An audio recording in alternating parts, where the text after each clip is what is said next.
And now it's time for Mob Talk Radio with your host, Jeff Canarsie. Yo, Lord Willin', Jeff Canarsie, Mob Talk Radio. Check it out. Yo, we stay quiet like Russell Buffalino when things will get ugly like Pepsi's death in Casino. Who do we know? No one, nobody. But we're all well respected like Della Croce and Gotti. I know wild nights, Havana nocturne. Light up a cigar and watch your spot burn. You'll get patty whacked, I'm tough like Irish dock workers. Rubber guys with guys, hooligans and block lurkers. Corner berserkers, street savvy soldiers. You owe, you better pay. Don't make me say I told you. Code you don't betray, I say what I mean. Providence and Brooklyn all the way to the bean. I'd rather be unseen, like Vinny the Chin. I don't gotta go to Vegas to see cities of sin. Pull the pin, drop bombs like Danny Green. I write homicide like the murder machine. Lansky Luciano, mastermind the racket. Up in the clam house with $1 million in my jacket. And welcome to Mob Talk Radio. I am your host, Jeff Canarsie, and we've got an interesting one today, especially with the Irishman trailer dropping the other day. There seems to be two different arguments. Was Frank Sheeran lying, or was Frank Sheeran telling the truth? A lot of people think he's a liar. Yet, however, it seems to me that there's a lot of circumstantial evidence, and we're going to get into all of that today as well. People that don't believe it, really what they go to, and it's not everybody, and I don't want my friend Daryl to think I'm talking about him, because I'm not, but there are people that think that because there's not certifiable DNA that it's not true, but there's a lot of different very strange things that happened with this book coming along. Obviously, the book is I Heard You Paint Houses. That's what The Irishman is based on. And we're going to get into sort of the background of Jimmy Hoffa and how he got to where he got and the reasons for why Jimmy Hoffa was killed, what Frank Sheeran's involvement in that might have been. But I think, and I want to preface this by saying at the very beginning of the show, that no matter what I say doesn't make me right or wrong. It's just a matter of sometimes there's coincidences and you just got to go with them. Sometimes facts don't back up what people allege, but sometimes there's just some things that you can't ignore and can't look past. Either way, I don't think any of us are ever going to know truly at the end of the day what happened. We can play different conspiracy theories all day long, but at the end of the day, I think there are more facts that lend themselves to the fact that Frank Sheeran was involved somehow. Might not have been the shooter. But Frank Sheeran, to the best of my opinion, based on what I've heard, what I've read, the FBI documents that I have seen, sort of tends me to believe that Frank Sheeran had some sort of involvement. Might not have been the trigger man, but he sure as hell knew a lot about the situation, which sort of jumps up a lot of questions on whether Frank Sheeran was a rat and all these other things, and we're going to cover that. So that is going to be the big part of the show. Obviously, we're going to open up with a bunch of questions. And really, if I don't do that many questions today, it's only because the second half of the show is big, and it's my fault. I didn't put out the Q&A early enough, but we're going to go with, I think, 20, 25 questions, et cetera, et cetera. Now, the other thing, two more things I want to mention. We'll cut to a break. We'll come right back, is this. The first one is the Flannagans. A lot of people are asking what's going on with that. At this point, I'm going to be pretty tight-lipped about that. From here on out, we start shooting at the end of September. The entire cast, at least 98% of the cast, is getting together August 10th, which is Saturday, for a table read, and we got some other logistical things to do. But I think that this is really shaping up to be something special. Of course I'm going to say that anyway, but I think that when I look at the cast, the people we brought in, the guy who's the cinematographer, Audio Ash, when you just look at what we have going on and the way it's structured, I think this is going to be really big. I just don't say that because I believe in myself. I say that because the quality of the people that are involved is good. The story is absolutely like nothing anybody's ever seen, and it has some truth to it. Now, when we talk truth, a lot of people have asked me, is this biographical? It is, but it isn't. And the reason why I say it is, but it isn't, is because there are certain elements to it that are going to be what I like to call bastardized. And what I mean by that is we're going to take exceptions to the rule on certain things. But what is real about it is you're not going to see the pinky rings, the guy's talking like this. You're not going to see any of that. This is going to be as straight gangster as it can get. Things like Goodfellas, and I talk about Goodfellas a lot, is that the violence was right where it needed to be. But Goodfellas also was a narrative from Henry Hill, and Henry Hill was very, very much full of shit. And that's not to take away from the film. The film was good. But I think that nobody's ever been daring enough to really just put it out there of this is what being a gangster is like. And that's what we're trying to achieve, is we're trying to put the best thing out there that is the closest thing you're ever going to get to being a gangster, a street guy that you could ever possibly imagine. Just from the dialogue to the language to the politics of it. And that's a big thing, is politics. Nobody's ever really shown mob politics. Sure, you've seen it in The Godfather 2 and some other things, but that's very far-fetched. But there's politics over turf. There's politics over money. And at the end of the day, you're really going to get to see truly how fucking ruthless the Flannagans are. And sure, there's going to be detractors that are going to say things, oh, well, this was this was that. But there's really nothing that is super cliche in this. And I'm excited for it because I think that this script has been a long time coming. It's been worked on for years. And it's gone through several rewrites just in the last few weeks. But we finally got what we think we need here. And so I think that people better be ready for it, because I don't think you're ever going to see anything like this again. You got to take risks in life. And I think that when it comes to gangsterism, being a street person or whatever the case may be, one of the things that separates what we're trying to do from what everyone else has done is that you have a certain pedigree. A lot of guys that are involved in this either were street guys in the past, did things in their past, so they can bring things to this production that other actors can't bring. It's one thing to be a prolific actor and come in and play a part and pull it off. It's another when art imitates life, imitates art. And I think that's going to be the difference maker. And it's going to be good. So I'm looking forward to it. Now, when's it coming out? That I can't get into. Where can it be seen? I can't get into right now, just for legal purposes and signing contracts and stuff. I can't talk about that. But I can tell you that it will be released. And I'm imagining, looking at things that, I know what the shoot dates are. I know where we're going to be shooting in Queens, South Philadelphia as well.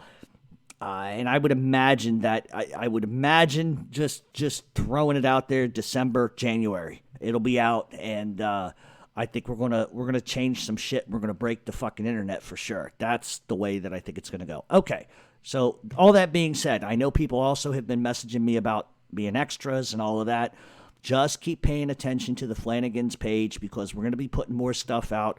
We've done the majority of our casting already. It's pretty much done and locked. But we're going to be looking for background players in Philly and in New York City. So if you're interested, drop me a message and we'll get to it. Also, you can follow us on Twitter at RealMobTalk7.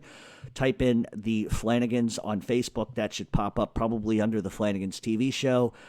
Don't forget to donate to the Mob Talk radio station. We're trying to keep this shit free for as long as we can, but we need upgrades and other things. If it's $1, 50 cents, $2, I don't give a shit.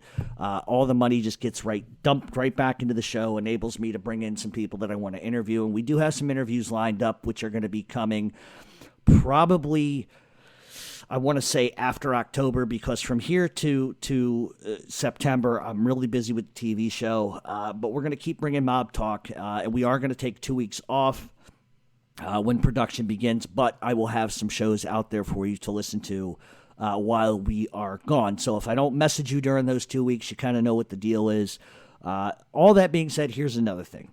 And I'm going to say this now. You can call me the mighty fucking Krushkin. You can call me a fucking psychic. But I'm telling you what's coming here in the next 24 to 48, maybe 72 hours is Dave Schratweiser and George Puke Anastasia. What they're going to do is they're going to put out stuff about Marty Angelina.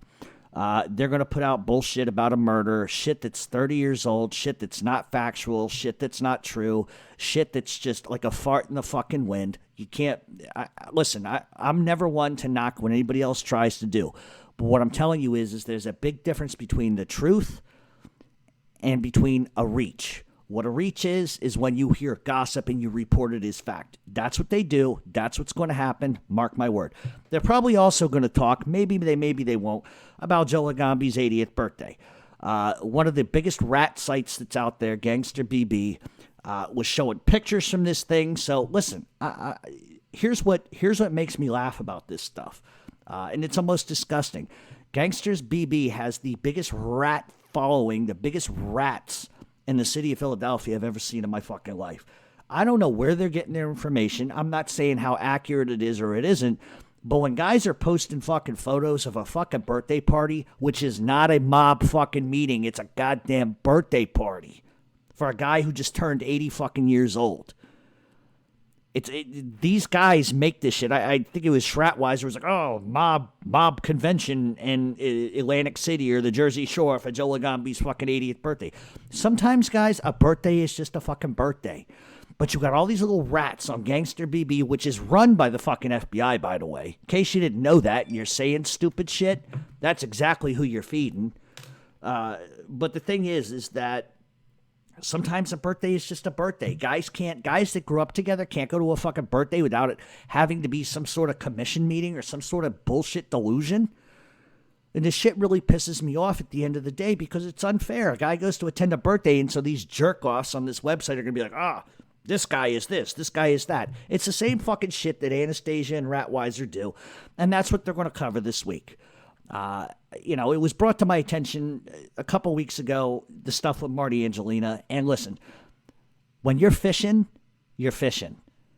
And here's what's common sense. The FBI don't do nobody no favors. They're not going to make a call and go, by the way, next week, we're going to come to your house and we're going to talk to you and you're going to tell us what you're going to tell us. And that's it. The FBI doesn't do nobody no favors like that. So what you have to do is sort of dismantle what people say. Okay? Something that they're looking into. Do you think the FBI is going to release that information to tip somebody off? No.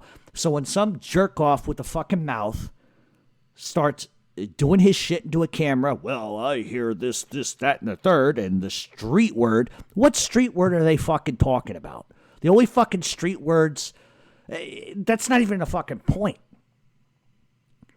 They keep telling everybody, street guys are telling them shit. What the fuck's a street guy going to tell them nothing for? Do you think they're not going to tell the FBI?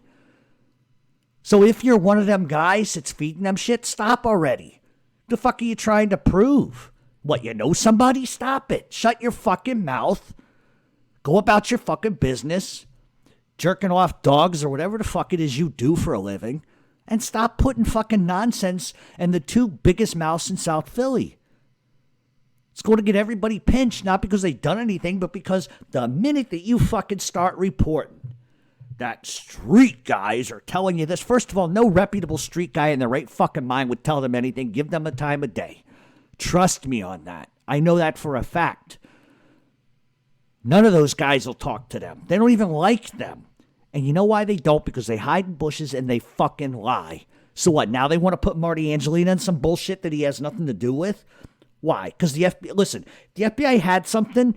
Do you really fucking think they're going to announce it? No.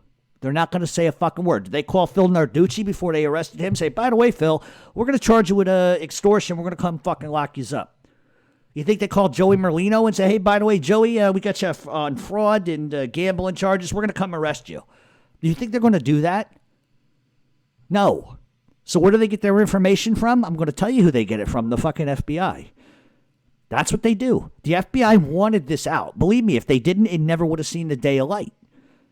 And so at the end of the fucking day, everybody's got a job to do. I understand it. You're a journalist. You're a book writer. Do whatever it is the fuck you want to do. But stop putting guys' names in bullshit that makes no sense. It's the biggest fucking Pinocchio shit I've ever seen in my fucking life. It's a joke. It's not true. It's digging for gossip and rumors. Gossip and rumors are not motherfucking facts. And this shit only happens in Philadelphia. And I don't get it. If you go to every fucking gossip and rumor and bullshit innuendo that comes out of South Philly, it always comes back to these two jerk-offs every single fucking time. I talk to a lot of people in Philly. I hear a lot of wild shit. And almost 90% every time I hear something, I say, who would you get that from? Who do you think they say? Ratweiser. Exactly. And Ratweiser, what? He's so fucking respectful to these guys, like snooping over Joe Lagambi's fucking back porch while he's sunning himself like some sort of jerk-off fucking weird stalker. That somehow makes him a reputable source of information? No, he gets his fucking information from the fucking feds. And if you're one of these jerk-offs, and I don't know who it is. If I knew who it was, believe me, I'd put them on fucking blast on this fucking show. But if you're one of those guys, listen, they're not talking to street guys. You know who they're talking to? Jerk-off cokeheads, jerk-offs, fucking schmucks and rats. Testarols. That's who they're talking to. Guys that hear shit and fucking repeat shit. And then they just go to the FBI and say, ooh, you know what we heard? You know what we heard? And that's exactly what they're doing. They fucked Marty Angelina I don't know how many times. They fucked Joey Merlino. They fucked goddamn Phil Narducci. Who's next? They're picking on Dom Grande left and right. They got nothing on this guy. He's done nothing wrong. But they want you to keep fucking believing it because they have nothing else to fucking talk about. Believe me, if there was a superseding fucking indictment that was going to carry a fucking pinch at 30 fucking guys, they're not going to tell these two dopes. They're not going to say a word. They're going to arrest guys at like 5 o'clock in the morning like the fucking FBI does. Boom, boom, boom, boom. FBI. 5 o'clock in the morning. What, these pricks can't wait till 7 till you get your cup of coffee? Nah, they bust in the doors at 5:30, 4:30, 5:30 in the fucking morning, roust you out of your fucking bed, tell you what you're charged for, go through all your fucking shit as if your fucking electric bill has anything to do with a criminal conspiracy. And that's how it goes. But this shit, this nonsense I keep fucking seeing come, it drives me fucking nuts. I don't even live in Philly, but I'm in Philly enough that I see how this shit reverberates. I go to 1 or 2 or 3 different places, and the amount of bullshit I hear come out of fucking jerk-offs' mouths. And the people that are saying this shit aren't even fucking remotely involved in anything sketchy. They're fucking plumbers, they're fucking carpenters, they're fucking cement guys. But if they're saying shit and they're hearing shit, that's a fucking problem. Even if it's bullshit, it's a problem. Because like I've always said, one of my biggest fucking issues when it comes to South Philly is that everybody seems to like to report the gossip. And gossip, look, that can function in a positive and a fucking negative way. But it puts guys on the map. It puts guys in fucking charges that don't fucking deserve it. It's just like the theory when you sit outside a fucking social club, which isn't even in fucking operation, and say, yeah, that's Jimmy 2 times. That's Mikey the Hatchet. This is Billy the Goat Fucker. He's a captain. He's a boss. He's an underboss. He's a consigliere. And they do this shit, and that puts people on a map. And that's, to me, that's not fair. To me, that's not fair. If you're going to make an assertion, have a fact to back up your fucking assertion. The way they get around that is they go, yeah, street guy told me. Get the fuck out of here, street guy. You wouldn't know a street guy if he sat on your face and took a dump in your mouth, you prick. And so that's where I stand with it. So you're going to hear some shit about Marty Angelina this week, and I'm not covering it. I'm not covering it. You know why? Because it's so laughable. And it's so stupid. It's utterly fictitious, not real. They're fishing for information, and that's how this shit fucking operates. They give these two jerk-offs a little line. These guys go out and go, Marty Angelina. FBI agents went to Marty Angelina's house to discuss an old murder with him, or whatever the case may be. Where does that information come from? You don't just pull that shit out the fucking air. The FBI puts it to them. They fucking turn around and they put it out because what they're trying to fucking do is draw a fish out of the fucking pond. That's all it is. All right, so we'll put this out. You know, we questioned whoever we questioned about, whatever the fuck it is we questioned about, but let's put it out there because now you're going to get a rat to come out and try to confirm their wild fucking fairy tale. Because that's what it is, a fucking fairy tale. And so to end this all up before I go to break is by saying this. You can't believe everything fucking people report. How many fucking times have we heard major indictment coming down in Philadelphia? How many times have we fucking heard that? Every day for 3 fucking years. Are there investigations ongoing? Absolutely. I think you'd be a fucking retard not to see that. But they like to put guys' names in it. And to me, that's fucked up. I don't give a fuck if a guy's got a past, right? We all got pasts. But at the end of the fucking day, if you know who I am and I know who you are, I'm going to do my best not to get caught. I'm going to cover my fucking ass. And your job is to try to uncover everything and arrest me. That's a job of a cop or an FBI agent. Of course, you know, when you're filling out the FBI agent job application, you have to be willing to lie, fabricate evidence, get known terrorists to testify against guys who've done nothing, pull out every nickel, dime, and corrupt shitheel you can find on the streets that owes somebody money to lie, impugn themselves repeatedly on the fucking stand, lie on the stand, break every fucking FBI agreement they make with those scumbags. And what does a judge in a case do like that? The same thing they all do. Well, we're not going to let that information come in and let the jury hear that because that could sway the jury. Excuse me? You're trying to put me in prison for 30 fucking years and they can't hear that this guy was a jerk-off terrorist, scumbag, cocksucker, and whatever else you want to say? If you're going to defend yourself, you should be able to defend yourself. It's a little prejudicial, I think, to withhold evidence from a jury. Oh, they can hear about my past from 30 fucking years ago, which has nothing to do with what I'm doing today.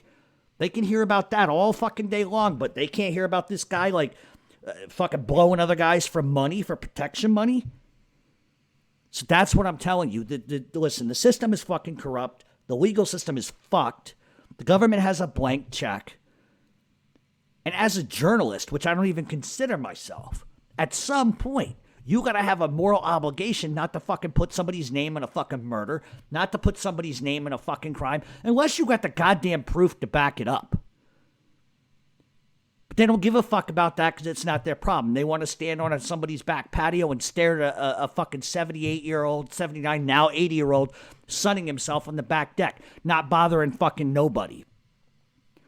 That's what they want to do. They want to hide in bushes. They want to fucking find out from the FBI ahead of time that Phil Narducci's going to get arrested, and then they're going to go sit outside his house and hide in the bushes jerking each other off, because that's what they do. You ever think you're going to see a day where Anderson Cooper's going to hide in the bushes and jerking himself off waiting to watch somebody get arrested? No, because he has morals. You may not agree with what he says on CNN, but he's not going to do that shit. That shit is like some 1984 Geraldo Rivera bullshit. And that's what they get a fucking Emmy for? Fuck out of here. So yeah, you're going to probably hear shit about Marty Angelina this week. That's probably exactly what's going to happen. I'm fed up with it. I'm tired of it. These guys have no scruples. They're jerk-offs. They're lying. That's the biggest thing. They're not telling you this shit with any shred of evidence in their hand. And then to counterbalance the fact that they don't want nobody to know that they're talking to the fucking feds and getting spoon-fed shit to put fucking drama on the street, they say to you, street guys. Come on. If that were true, Philadelphia's got to be the stupidest bunch of people I've ever fucking met. Because I know it's not true. I know it's not true. But that's the kind of respect. They, you know, Anastasia and Ratweiser try to carry themselves as respectful guys. Well, we're not going to mention a rat's name. Of course they're not. They love fucking rats. But they won't hesitate to mention Joey Merlino every 10 seconds like they got the biggest fucking high school crush they've ever fucking seen. They got no problem mentioning fucking Stevie Mazzone. They got no problem mentioning George Borghese every 5 seconds if they get the opportunity. Or Joe Lagambi, or whoever the fuck the case may be. They just like using names. And the things that they're making accusations about and allegations about don't even fucking exist. So if you listen to them, fine. You want to read their books, fine. I'm not going to have no beef with you. But just realize when you're getting served a shit sandwich. You see what I'm saying? All right, so with that, we're going to take a break. I'm going to shut my fucking mouth because I'm highly agitated with those pricks and everything that happens down there. You know why? Because this is what people don't get. The people that sit on these, and I'm not going to go down a rabbit trail. I'm going to make this quick. People that sit on these fucking chat rooms and they gossip like cunts have no idea who any of these guys are. They never met a gangster in their fucking life, or at least an alleged gangster. They have wet dreams of being with the mobsters. But what they had, and if they ever ran across a real gangster, they'd shit themselves. They wouldn't be able to sit there and have any conversation because they'd be too worried about getting whacked or beat up. They don't know gangsters, but they talk all this crazy shit. But at the end of the day, the people that are talking about people that have name recognition, do you understand that these are actual people? Joey Merlino is an actual human fucking being. He's not Robert fucking De Niro. He's an actual human being who has real problems, has a wife, has children, has to pay bills, has to worry about this, has to put gas in the car like every other motherfucker in the world. Do you guys realize these are human beings? They have children they do things with. They have family parties they go to. Just because the press or everybody else or the FBI makes all these crazy fucking allegations that they chopped this one up or they shot this one or shot that one. Where's your proof they did that? Listen, gangsters are gangsters. Don't get it twisted at all. But the truth of the matter is they're human fucking beings. And some of you treat them like they're, I don't even know. It's like watching a fucking episode of fucking The Addams Family or some shit. The way some people fawn and they go crazy. Ooh, I just saw Joey Merlino. He looked at me. He must like me. Like, what the fuck is wrong with you people? These are human beings. Whatever it is they do, right? I think we can all agree on that. They laugh like other people. They make jokes. They crack. They ball bust. It's like people just, I don't think, that understand that way of life. They don't understand guys like this will believe shit like Anastasia and Ratweiser say because they're not intelligent enough to realize that this whole fucking thing that it is what it is has been made the way it is because of Hollywood. And let me tell you something. Hollywood has no fucking idea what the streets are like. They have no idea what a gangster is. And that's a reality that people don't seem to understand. It's like when I get these messages of, do you think Joey Merlino will sign an autograph? The fuck do you think he is? A starting pitcher for the fucking Phillies? What is he, the Pope? The fuck is wrong with you people? It's the same type of people who write to fucking people like Tommy Patera, Anthony Center, Gas Pipe Casso, and they, a gangster wrote me, a gangster wrote me. Then the minute that gangster gets a little terse or a little pissy with you in a letter, they want to call the police because they get scared out of their fucking mind. Leave these people the fuck alone. You got no business being in the streets. You got no business being around guys like that. So if you can't handle that, just stay the fuck out of it. Stay off the fucking chat rooms that gossip and lie. And always remember, and I'm fucking done with this, is that people are good people. There is good in everybody. There's evil in everybody. Nobody's perfect, right? And I get especially pissed off when I see those two goofball, cross-eyed fucks down in South Philly say things about people that I may or may not have met, because those people are good people. They're good people. What anybody does when I'm not around them is their own fucking business. I don't mix my life with that. I accept somebody based on the fucking merit of how the fuck do they treat me? Do they treat me like family? Do they treat me like a friend? Are they angling in because they want something from me? And I can tell you the fact. Nobody I've ever met that has been alleged to be in that life has ever treated me wrong. They have always treated me with respect, and they've treated me like family. And so for that reason, I will always have their backs. I don't give a fuck what anybody says about them. Because I'm going to tell you another thing. All these people that talk this shit will never say it to their face. They never will. Because they're jerk-offs and they're gossipers. And that's why I defend them. If anybody ever wanted to know why, they like to fanboy, they can say everything they want about me. The reality is that I protect my friends. I've done that my entire life. I'm not going to stop now. If somebody tries to put some bullshit on somebody, even if I don't remotely know them and I know them or have heard of them through somebody else and I'm close to that somebody else, I'm going to defend their friend. Because a part of being respectful, being a gentleman, being somebody that can be trusted and loyal is, you know what? Somebody comes to me who I'm close with or friendly with and says, my friend's having a problem. Can you help him out? I'm done. Say no more. Because it's a respect thing. Because I know that 9 times out of 10, given the special circumstances of which it might be, they're going to do the same thing for me. And that's what being a friend is. And so when I see people say stuff about people, put names, titles, ranks, crimes, it infuriates me. It infuriates me because it's not fucking right. If a motherfucker does it and says he does it, then I can't really give him no excuse. I can't really help him out of that jam. You did what you did. Take your fucking medicine and go to bed. I get it. But when you don't have facts to back up your fucking nonsense and your logic, and all you're trying to do is get hits and notoriety by just spewing the same nonsense over and over, then you're not a journalist. You're a fucking jerk off and a hack. We'll be back on Mob Talk Radio. Motherfucker. Ugh. On a given week, I'm out of town a lot. Whether it's Philadelphia, it's New Jersey, Connecticut, Rhode Island, wherever the case may be, I'm always looking for a place where I can sit down and have a great dinner. Ambiance is key. Price is obviously key. But the most important thing is the food good? And there's a place I want to tell you about today. It's called Saltwater at Margate. If you are going down to the shore, because I know a lot of people in Philadelphia go to the shore, especially Margate, you're missing out on a great restaurant if you haven't been there. The name is Saltwater Margate. It's at 9401 Ventnor Avenue, Margate City, New Jersey. The phone number there is 609-289-8078. You can also visit them online at saltwatermargate.com. This place is unbelievable. Not only is the food absolutely superb, the price is great too. They're renowned for their pizza and their gnocchi. They have all kinds of different things from mussels to roast pork and Italian fare. So do yourself a favor, do me a favor, go and visit Saltwater Margate. You will not be disappointed.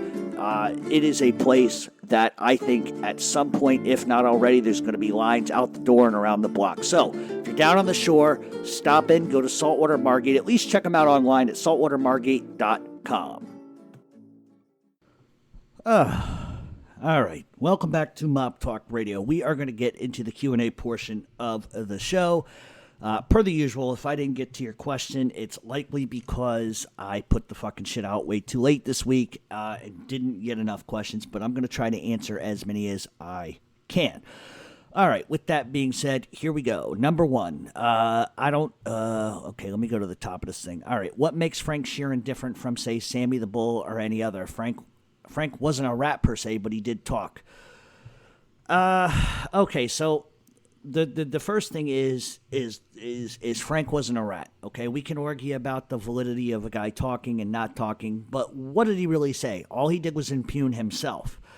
He didn't impugn Russell Buffalino. He didn't impugn Carlo Gambino. He didn't impugn anybody but himself. He didn't mention any other names but himself. And that's reality. So does that make him a rat? Not really. Should he have not said anything? Absolutely. But we're going to get more into Frank Sheeran, obviously, at the back end of the show. All right. Talking about smaller families and what keeps them so tight, would you say that Buffalo's organization during the Magadino days and a little after him were the same? They seem to be a smaller outfit. Absolutely. If you're asking me, can we compare and contrast to Philly? No, you can't. Really, it's two different things, but I think that there is something to be said for a smaller, tight-knit crew. But I'm also going to say this. I don't think any crew, other than, say, maybe the DeMeo crew at the time in the 80s, was tight like South Philly is. So there's some differences there, but I think that being smaller doesn't always facilitate a longevity in the streets, but I think in some cases it can, depending on how tight you are. All right, can you explain the difference between the Irishman and the Flannans? Yes. The Irishman is about killing Jimmy Hoffa.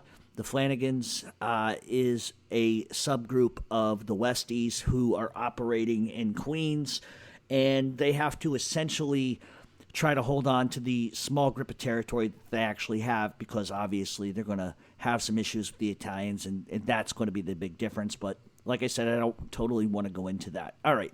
Is it true that Ron Previty, instead of money, was paid in the form of party-sized subs from Blimpie for his book with George Anesthesia? Man, I tell you what, everybody on this thing loves to fucking fuck with Ron Previty and Joey Merlino. I don't know how Ron Previty was paid. Ron Previty's a jerk-off. He is no longer alive. We can argue whether that's a good thing or a bad thing. However, Once again, just more proof that Anastasia just writes rap books. Nobody at Consequence is ever going to talk to him, and that's just how it is. All right. Bill Grasso of Connecticut, I think he was whacked in 88 or 89, tried to vie for the top spot and lost. You'd be pretty much right on that perspective. Listen, a part of the issue with Billy was, like many others, he sort of was loyal to Raymond Patriarca Jr., but he also at the same time realized that Ray Patriarca Jr. probably wasn't going to be strong enough to maintain control for very long. But what helped keep the peace for the most part with the Patriarchas was the ties, the very strong ties to the Gambino crime family. But listen, there were two reasons for his murder. The first was that he had a beef over vending machines, and that really created a problem. And the beef was with Carlo Mastro Totoro, who was a Worcester gangster. They had a beef over some stuff, which is one of the things that led to his murder. And that vending machine territory, believe it or not, belonged to the Genoveses, who had actually gotten permission to operate in the area via the Patriarchas, but that went back like 30 years. But in many ways, the murder of Grasso ended up hurting Raymond Patriarca Jr., and pretty much left Nicky Bianco in a position to take over, and that's really essentially what happened. Nicky Bianco has long been the guy alleged and convicted of killing Grasso, and it was really a situation where war was about to bust wide open. A lot of people wanted control, and it essentially, the time period was either kill or be killed, hit or be hit. So I don't know if it was Grasso really trying to vie for the top spot necessarily. But the fear was that if Ray Jr. couldn't remain in control, Nicky Bianco sort of knew that Grasso would take a run. So it became an issue of kill or be killed. They can make that argument all day long, but ultimately I think you're right in the fact that it was essentially a grab for power. But there was a lot more to it than just, say, a power-based struggle. All right. Which family uses families in Italy and uses it to their advantage? Gambinos and Bonanos really are the two families that have long had Sicilian aspects of that. How much they really use them at this point, I couldn't really tell you. Obviously, we've talked about Frank Kelly in the past and his ties to the Inzarillos. And everything that sort of happened there with Toto Rina and others. But I think that ultimately what goes on in Sicily is in Sicily. I don't think that what happens there has a whole lot of effect on New York City or other surrounding areas. It might with some business stuff, drugs, really specifically. But I think if you're looking for using an Italian faction to your advantage, you got to go back to the 80s and 90s and the 60s to really see that in full effect. All right, I heard that Joe Pesci was reluctant to come out of retirement to play Russell Buffalino. What was Frank's history in the military? Yeah, Joe Pesci didn't want to play him. Joe Pesci has been retired for a long time, but I think really the lore of the gigantic cast, the names in the cast, and the story, it's already getting Oscar buzz. It hasn't even come out yet. So I think that Joe Pesci didn't want to play another gangster, but I think that after what happened with Pesci in the Gotti film, where he gained 30 pounds to play him, and I don't really know specifically what happened there, but I know Joe Pesci sued the producers of that for $3 million and won. And I think he was just fed up with the system and fed up with sort of the art of it. And let's face it, Joe Pesci has a lot of money. He really didn't need to do nothing else. But I think this is going to be the last great film of Pacino, Pesci, and De Niro, Harvey Keitel, all of them in this. It's going to be the last real gangster film I think we're ever going to see. As far as Frank Sheeran's history in the military, it's alleged that he participated in war crimes. I don't want to get into the whole length of that, but he did serve the country and really won a lot of military awards for bravery and some stuff that he did. But you can look that up for yourself. If I start on that rabbit trail, we're going to be here all day.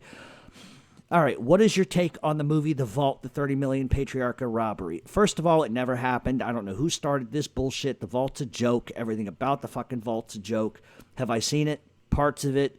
I just think that there's a lot of mistruths. I think there's a lot of lies, and I think there's a lot of innuendo that really makes that story really more than it really is.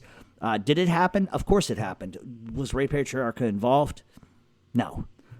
Did he get a kickback from other people that might have done it? perhaps, but the idea that they take something that's never really truly been proven 100% and they try to amplify it is sort of a joke to me, and I really am not a fan of any film that sort of displays Ray Patriarcha. So that's just where I stand. All right, can you discuss the Pagans' involvement with the Philly mob? Loosely. What I can talk about is sort of the 90s. And in those days, the Pagans were pretty much sort of warring with Philadelphia at the time, but specifically with the 10th and Oregon crew, and it was really an argument over drugs and loan sharking. And according to law enforcement, and listen, take this as however you want, but Joey Merlino attempted to sit down and make the peace between some people in the spring of 99. Gorilla, and if you don't know who Gorilla is, just look him up, and John Hendry, they sat down with Merlino, and as much as Merlino tried to just get everybody to chill the fuck out, just make money, there was still bad blood, and it only escalated in August when there was an attempt to kill Gorilla, and Gorilla wasn't going to take that shit, and so according to law enforcement, Gorilla attempted to kill John Hendry as he walked out of the Oregon diner. So what's the relationship with them now? To be honest with you, I don't know. I don't ask those questions. I'm not really interested in the biker shit. But what I do know, typically, at least from different people, is that the Pagans really pretty much controlled the meth trade and a lot of drug trade in Philly. And I'm sure there, especially during the Scarfo era, I'm sure there was some kicking back going on. But I've seen a lot of stuff where, it says the Pagans run South Philly, the mob doesn't. It's all bullshit and nonsense. Who knows who the fucking runs South Philly, right? So I think the reality is that people always want to make mountains out of molehills, but as far as intricate details, I don't honestly have those intricate details. So if you're interested in that sort of stuff, you can easily research it for yourself. But I don't want to get into the day-to-day stuff or rumors, because I'm just not in the fucking rumor business. All right. More powerful, Joey Doves Iupa or Tony Accardo? Ooh, that's a tough one. I'm going to say Tony Accardo was, and I don't say that because Joey Iupa wasn't. I just think that Tony Accardo, for the most part, was a tougher guy. I think he was more of a no-nonsense guy, and he did it behind the scenes. So did Joey Iupa, so you can take either one. I don't mean to disrespect either one of them guys, but in my opinion, it's Tony Accardo. All right, how feared was Sammy the Bull? Sammy the Bull's a fucking rat piece of shit, and I'm not even going to talk about him on the show ever again. He's a garbage pail. He killed a fucking 17-year-old fucking kid who was doing nothing. Why the mob let Sammy the Bull get away with that, I don't know. Sammy the Bull, if he was feared at all, and this is the last I'm ever going to mention this piece of shit, was because if you had a business and he wanted it, he'd fucking kill you. There you go. That's all I got to say. All right, what happened to all the money that Jimmy Burke scored from Lufthansa? I don't know. How would I know? I don't know what Jimmy Burke did with the money. I know he killed pretty much everybody that was attached to it.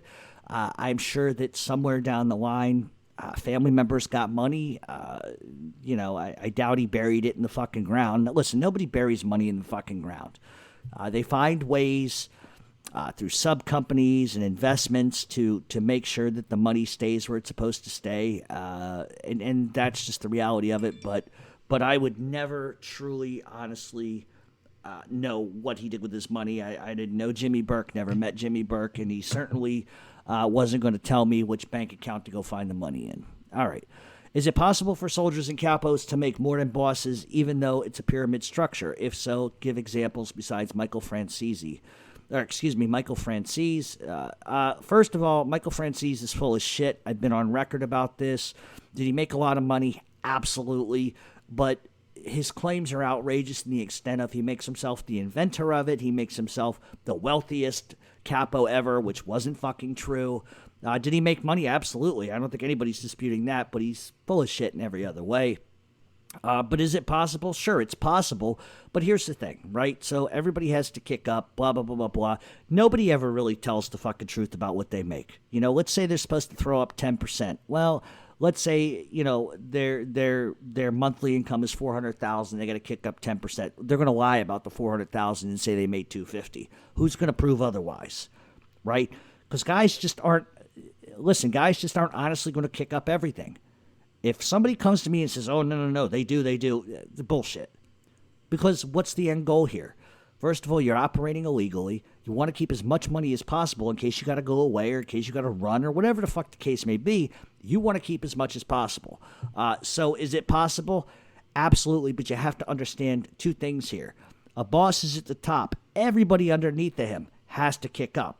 If you're in a family of 250, you got 7 fucking crews, 36 guys in every crew, you got 40 associates in every crew. It's a shitload of money. So I think the odds of a captain being wealthier than a boss is unheard of. I don't think it's possible because that kind of shit would get a motherfucker killed real quick. But off the top of my head, guys who made a ton of money, Salerno, Casso, Mikey, Scars, Leonardo, they all made a ton of money. All right. Can you talk about the rackets in northern Indiana and who controls them? I've heard people say Detroit has control, and how did the families decide to take control over a neutral territory? First of all, Detroit does not have any rights to Indiana. That's Chicago territory. It's outfit territory. It always has been. The rackets in Indiana, gambling, extortion, drugs are the 3 big ones. Those are always going to be the 3 big ones. As far as how they decide neutral territory, it's a voting system. If you go back to the 60s when Patriarcha was running all of New England, the dividing line was Springfield.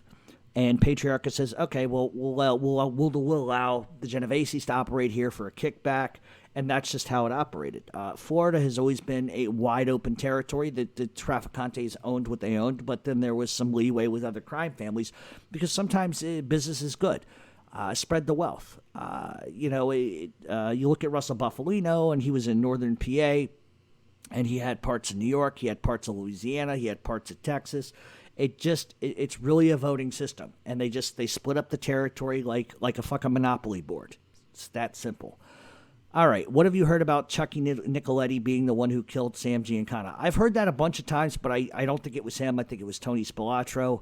Ultimately, we can have this argument. Nobody's ever going to know for 100%, but it had to be somebody who had to get close to Sam Giancana. Could Chucky Nicoletti have been the guy? Absolutely, 100% hands down.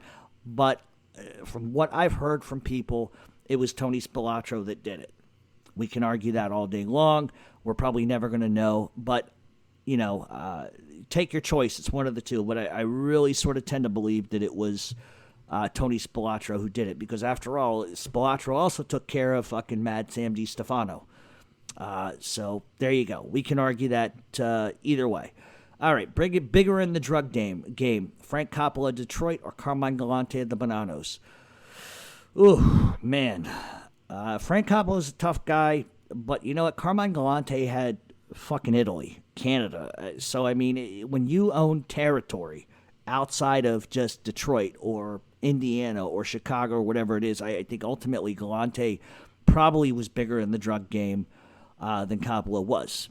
Just my 2 cents. All right, from the standpoint of boss, is it okay for other bosses to have associations to underlings, or do you agree that bosses should only deal with other bosses? If I had to look at this objectively, if I'm a boss, I don't have any conversation except for with one guy. That's it. I don't need to talk to guys that are captains. I don't need to talk to guys that are soldiers. I think if you insulate yourself well enough where you only talk to one person, only one person can put you in prison, and that's that one guy, the more people you talk to, the bigger the chance is that you're going to go away. The bosses that hung out with their captains, the bosses that hung out with soldiers, what happened to them? They died in prison. So there you go. So I don't even think bosses should really talk to each other face to face anyway. I think there should be somebody that's a go-between. Just my 2 cents, but I'm not in the mafia, so therefore my opinion really don't matter. All right. Don't know if you saw the new Gotti doc, but in it they call Paul Castellano the boss of bosses. It's a fucking joke. Carlo Gambino was the real and only boss of bosses. I would agree with you. I haven't seen the new Gotti documentary, to be honest with you. The Boss of Bosses goes back to a title that Lucky Luciano started. He eventually got rid of it, and then he reinstituted it only because he was trying to keep control on his crime family because Vito Genovese was trying to take over, and he knew it. But was Paul Castellano the boss of bosses? Nah, I don't think so. Carlo Gambino was. I think that one could make a serious fucking argument that Vinny Gigante was as strong as Paul Castellano. Paul Castellano was strong. I think anybody that underestimates that's a fool. But calling the boss a boss is, nah, I don't agree with it. And I've never really heard anybody of value tell me otherwise. All right, in the show The Sopranos, who is the New York family based on? I don't know, but I can tell you which two families it's not. It's definitely not the Gambino crime family, and it's definitely not the Genoveses. It's probably Columbos, maybe the Bonanos, maybe the Lucchese's. If I had to take a guess, I would think it's more geared towards the Bonanos, just based on some of the characters. But like I said, I don't really know, to be honest with you. And I don't even know if they've ever really talked about that. So maybe you guys can tell me. Message me and tell me what New York family you think The Sopranos is represented by.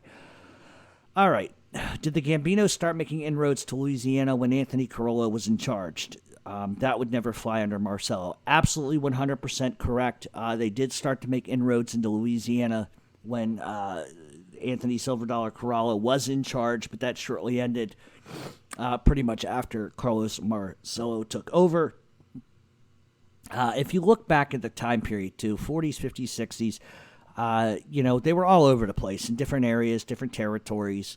Bosses were really, more lenient to let people come into their territory as long as they got a kickback. I think it's a little different today. I think it still operates the same way, but I think guys are a little more apt to say, what the fuck are you doing here, so to speak. But no, 100%, they did make inroads into Louisiana. However, that changed pretty quickly after Marcello took over. And Marcello did really let a lot of different factions operate in his area. Frank Costello operated in the area, so there you go. All right. In my opinion, if there was one boss who should have been whacked out based on mob logic, it should have been Vito Genovese. It seems Luciano, Costello, Bonanno, Lucchese, Lansky, and Gambino separately thwarted his plans. But why do you think he wasn't whacked? Was he too feared? Was he too profitable? Was there too much division amongst his enemies? I think first of all, I agree with you. I think if there was going to be a guy that should have probably been killed, it would have been Genovese, because Genovese was a snake. He created a lot of fucking problems. He thought he was bigger than everybody. Why they didn't kill him probably had a lot to do with what he told the fucking government. I'm not saying the guy was essentially a rat, but he dropped a dime on some people and really created a problem. He is the one who ran to the fucking United States government and told them that Luciano was operating in Cuba, which in turn made the U.S. Department go to Cuba and say, if you don't get Luciano the fuck out of Cuba, we're not sending you medical supplies. It was a way for Genovese to try to take over what was at the time the Luciano crime family, and that's a scumbag fucking move. It's a rat move in a lot of ways, but I think ultimately, they didn't kill him because they had other plans, and their other plans pretty much were laid out when he gets caught for drug trafficking. Somebody obviously put the right information into the government's ears. It's long been asserted that it was Costello and Gambino and Tommy Lucchese who were behind that. Sometimes the lesser of two evils is not killing a guy and just making sure he goes away for a long time, and that's the end of it. But I think ultimately, what they were probably worried about was Genovese having ties to people. At the time, Genovese had ties to the Gambinos, and specifically Carlo Gambino, because, listen, they had that agreement to take out Albert Anastasia, and in turn, Genovese wanted what he wanted, Gambino wanted what he wanted. So I think ultimately, I think they just played it a different way. I don't think it was that he was too profitable, because honestly, they could have just killed him and taken over the profit, so we can move that off the table. Too feared. He was a nutty fuck. Let's be honest. He was a nutty fuck and was prepared to kill anybody and everybody if time permitted. So I think it had more to do with they just didn't want the heat, and there were other ways to sort of skin a fish. You know what I mean? All right, in your opinion, should the commission have the authority over who's boss of a family, or should it be handled internally? Wow. I think that what's best for everyone involved, listen, the commission has always handled that really from kind of day one. They have a set guideline of who they want here and there and what's going to run smoothly. Now, if we take South Philadelphia, for example, they really botched that up multiple times. eventually Scarfo takes over. That creates problems. After that, they fucking send Stanfa down to South Philly, which really created a lot of problems. And at that point, I think the commission was just done with it and said, you know what, they're just going to do what they're going to do. Let's stay the fuck out of it. Wherever the chips fall, they fall. And ultimately, we see how that worked out for the last 25 years. So should they have authority? Yeah, they probably should. But then I also think that sometimes ego gets the best of everybody. And John Stanfa never should have been sent to South Philadelphia ever. Look at the shitstorm that created. So, I mean, we could play this either way, but I think in terms of South Philly, I think that, if you're going to get recognized by the commission, let South Philly make the decision based on what they think is best, and the commission either says yes or no, and then they just go from there. But should they be picking a boss? Nah, I don't agree with it. But then again, I'm where I'm at. They're at, two different sort of lifestyles. So, that's just kind of how I see it. All right. Charles Harrison made the claim that he was involved in the JFK assassination. Would that be accurate? First of all, no. If you don't know who Charles Harrelson is, he's the father of Woody Harrelson, the actor, and he was pretty much an organized crime guy, and he ended up doing almost, I believe it was life, for whacking a federal judge. He was involved in a lot of gambling and extortion and some other things. You could look up that whole entire thing. But no, I don't think he was involved in the JFK assassination. And what that really comes from is a smart-ass response that he gave to a reporter. And I'm going to misquote this because I don't have the quote in front of me, but it was something like, well, if you believe I killed a judge, then I obviously must have killed JFK too. And it was him basically defending, saying that he didn't whack a judge, but a jury of his peers felt better or differently about that and gave him life sentence for that. But you can look up all that stuff for yourself. But really, that allegation came from a quote that he gave to a press reporter. All right. Does the mob really put out contracts in prison? We all assume the guy who killed Frank Kelly will be murdered in state prison. Will there really be a contract? Will it be fulfilled? Okay. Once again, I'm not psychic, but yes, not only is Anthony Comello going to get killed, but he's going to get killed quick. And he's going to get killed because of who he killed. Will it be fulfilled? There doesn't need to be a contract. See, that's the difference between 1960 and today. Today, they don't need a fucking contract. Guys in prison will not tolerate rats, snitches, and bitches. And when a guy like Whitey Bulger shows up in prison, they're going to do what they got to do because they don't like rats, right? Same system, same scenario here. Anthony Comello whacked somebody who was high up in that lifestyle, was very well respected and loved by a lot of people. He's going to get killed. He's going to have to be, I guarantee you one thing, he's going to be in PC for the rest of his fucking life, but he ain't going to make it to the rest of his life. I give it 6 months after he gets sentenced to life in prison. Watch what happens. They will find a way and they will kill him. It's over. That kid ended his life the day he fucking pulled a gun on Frank Kelly and killed him. That's it. And he should be. I'm a firm believer in an eye for a fucking eye.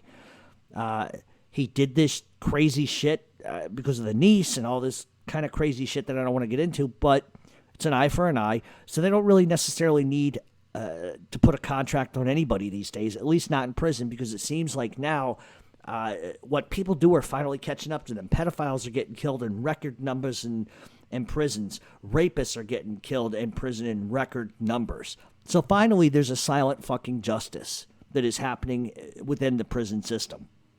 And so be it. And so be it. So there doesn't need to be a contract put out on him because Anthony Comello is a dead man walking, and he knows it, and his family knows it, and the government knows it.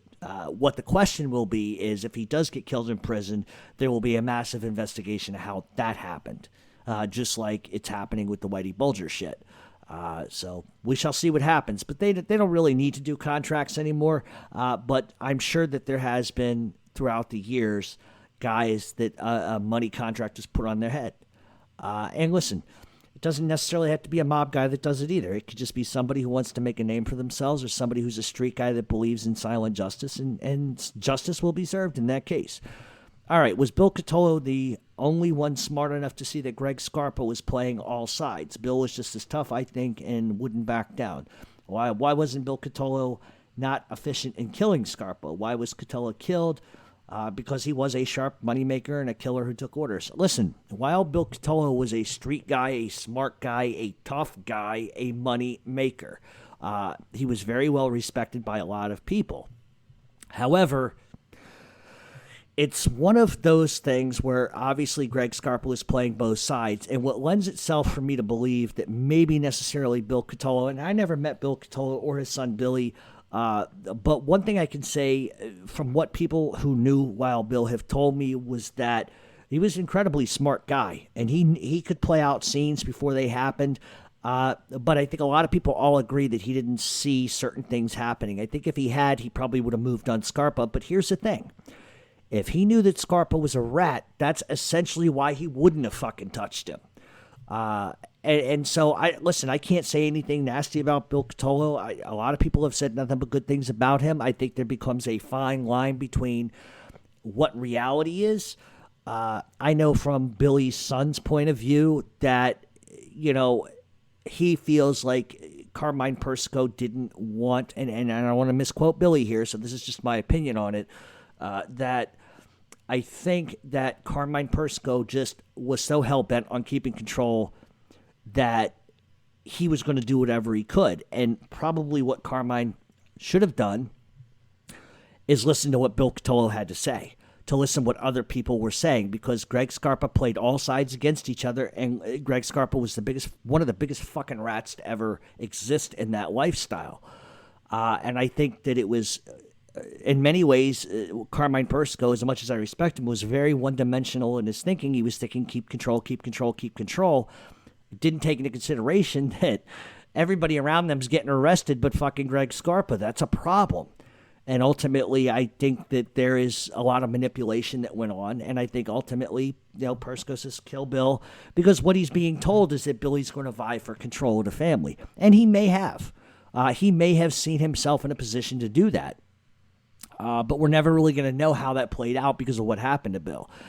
So I think he doesn't kill Scarpa because I think he probably knew better. I'd like to think he knew something was up. And if you think a guy's a rat, you don't touch him, because if he's a cooperator and already been giving up information, now you're killing a fucking witness. That's death penalty shit. So that may have been it, but I particularly don't know. I didn't know Billy Cotolo at all, and I just think that what happened to him was a shame.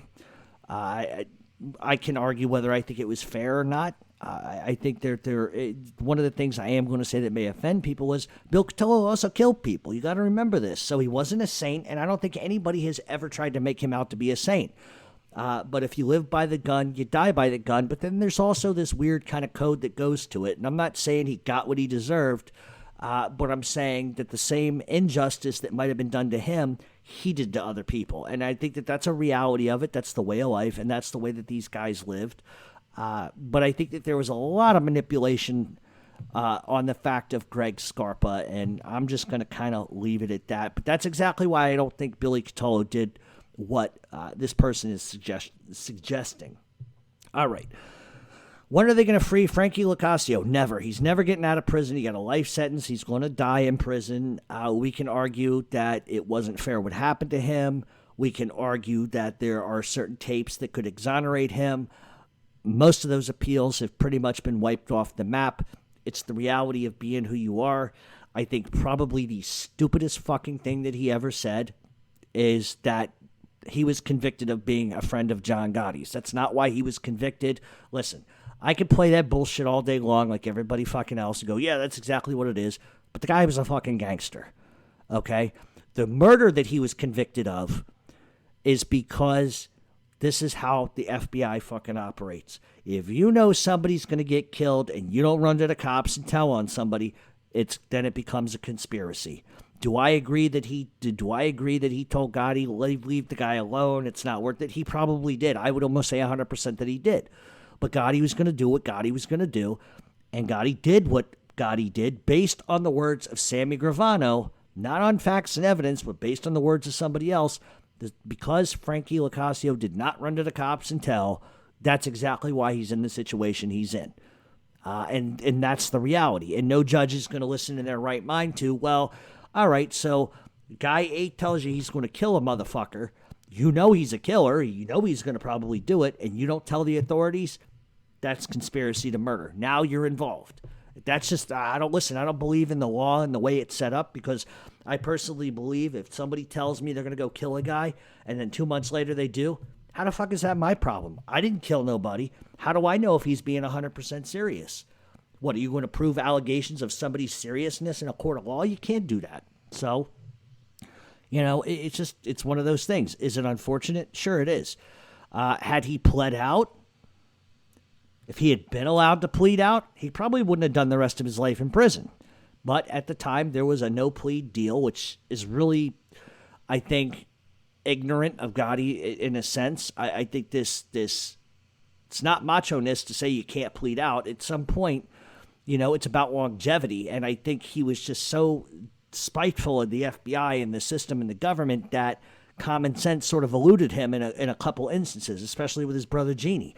Shouldn't have done 30 fucking years. He'd have done 15 years if he'd have just pled out. He'd have done 15 fucking years. That'd have been the end of it. Instead, he stands by this order of nobody takes a plea in his family, and he gets 30 some fucking years in prison. So I mean, we can argue the validity of whether we think pleading out to something is correct or it's not correct. Listen, from my perspective, I have always believed, and listen, I pled to a crime. So I'm not saying that people who plead are any stretch of the imagination wrong. But sometimes the situation calls for it. Do you want to not plead out to something and just say, you know what, I'm going to do 15 years versus 45. I'll get out. I can somehow rebuild my life. I probably won't lose my family. So listen, there is a time and a place for pleas. Hello? That's sort of commonplace now. Even guys I know who didn't do stuff plead out to shit because it's the lesser of two evils. The government has a fucking blank check. I've said it a million times. So in the case of Frankie Locascio, listen, should he have pled out? Maybe so. Should Jeannie Gotti have pled out? Probably. But that's not my decision. I wasn't involved in that stuff with these people. They did what they were told to do versus what may have been best for them. And they have to live their life in a style and a way that they so choose. But it was also 1980, whatever. Things are different these days. All right. Last question. How does the only crew with one made man turn out to be the most feared crew in New York City? Why do you think nobody else was made except Nino and Roy? Guys like Anthony Center and Testa, blah, blah, blah, blah, blah. Okay. Anthony Center and Joey Testa were never made. Yes, that is true. This was a crew of one made guy, two made guys. And here's the reality. They're the most feared because of what they did. They would kill you for nothing, and it's not just shooting you. They dismembered you. They did shit to bodies that a lot of other people have never done. It's one thing to go and shoot a guy in the back of the head because it's business. It's a whole nother thing to hang a motherfucker up by a hook upside down in a fucking bath, cut him from his fucking crotch to his chest and pull out all his organs. That's some serial killer shit. To me, that's a little deviant. That's beyond borderline fucking... That's not mob shit. That's fucking cartel, fucking creepy serial killer shit. That's exactly what that was. That's why they were feared. They were feared because people knew that if they fucked around, didn't hold up their end of the bargain, or even if they were accused of doing something wrong, that's what would happen to them. It's not so much that they were proficient killers, it's how they fucking killed people. And listen, we can go back to Mad Sam DiStefano, and he would ice pick people's balls, and there's been guys like Casso who tortured people, blowtorched people, done whatever. There is a huge difference, in my opinion, between a motherfucker that just kills somebody because it's business, then strings them up upside down like St. Peter and cuts them from their ass to their fucking appetite, pulling out their organs. That, to me, is a little fucked up. To me, that's like way past what it needs to be. Sometimes a guy just needs to be shot and thrown on the fucking side of the road like Salvi Testa. Hate to say that, but that's how mob hits are done. Anybody that fucking fillets another human being while eating a slice of pizza has demented problems that I can't even begin to fucking jump into. I think Sigmund Freud would have a fucking huge issue with that. So does it happen? Dismemberment? Sure, absolutely. But just the rate at what they did it, the amount of people they did it to me is a little fucking disturbing. I mean, I don't know about anybody else, but if I walk into a room and they're dismembering somebody, I'm puking all over my fucking feet.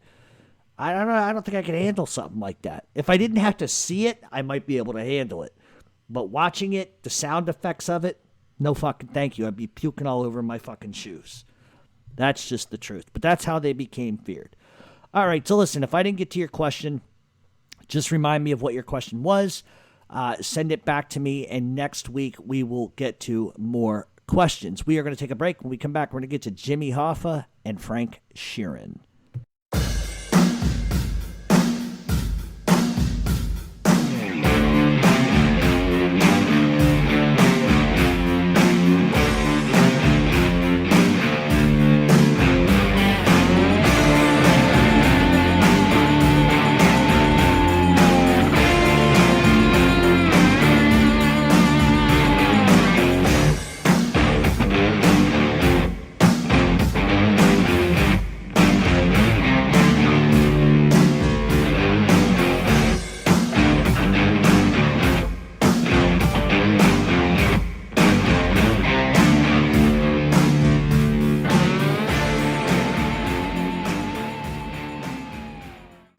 All right, and welcome back to Mob Talk Radio. We are going to be talking about Jimmy Hoffa and Frank Sheeran and sort of everything in between. Now, before I get started, here's two things I want to say up front. The first thing is, this is not a biograph on Jimmy Hoffa. It's not a biograph on Frank Sheeran. What I'm simply trying to do is talk about what the arguments are to and for. But what I also need to do is sort of give Jimmy Hoffa's background so that people understand how he really got where he got. And then we're going to talk about, I hate to use the word fucking conspiracy, but we're going to use sort of conspiracy theory-like things. There are going to be those who are going to agree with what I say. There are going to be those who are going to call it bullshit and they're not going to agree. My job isn't to put you on the left side of this or the right side of this. My job is to keep you down the middle. There's things on both sides that argue that Frank Sheeran did do this. There are things that argue that he didn't. There are things that argue that he was involved, and there are things that can argue that they're not involved. And so it's not up to me to convince you either way. But I do think by the end of this show, at least I could put everybody on the path to sort of figure it out for themselves. We're never going to get down to the bottom of this. We're never going to know for 100% certainty whether Frank Sheeran did this or not. You're never really going to get the DNA match that you think you're going to get because everything is degraded after 40-some years. But that's reality. So all I'm trying to do is talk about what we know. And I'm sure that some people are going to disagree with some of the things I'm going to say. But that's just reality. But I think it's an interesting conversation. I think it's one that should have been had a long time ago. And especially with the Irishman coming out on film, I think it's important now to sort of talk about it. And it's up to you guys to figure it out. If you agree with me, that's great. If you don't agree with me, that's fine too. But let's get right into it. And really, before we begin, we have to understand the relationship between Jimmy Hoffa and the Mafia to begin with. It's not enough just to sort of lay out the issues and just say, you know, this is why, this is how. But really, Jimmy Hoffa got his start in the International Brotherhood of Teamsters in his early 20s. By 1952, he became the national vice president of the International Brotherhood of Teamsters and was the general president between 1957 and 1971. He was really the first person to secure a national agreement for Teamsters rates back in 1964 with the National Master Freight Agreement. Hoffa really cuts his teeth in union work when he's a teenager. He was actually working at a well-known grocery store chain, and he wasn't making a lot of money. And the working conditions were pretty much absolute shit. And every other week, someone was either fired or laid off. And from Hoffa's perspective at a young age, how can anybody continue to work when you're underpaid, you're treated like shit, and you're made to feel that everyone was replaceable? Has anybody ever had a job where you go to work every day and you're made to feel that you're not important? You're made to feel that doesn't matter what the fuck you do. If you get sideways, we're going to fire you. You're replaceable. You're not worth a fuck. And that's exactly what didn't sit right with Jimmy Hoffa. At the time, the grocery store was not a part of any union. And Jimmy sort of left there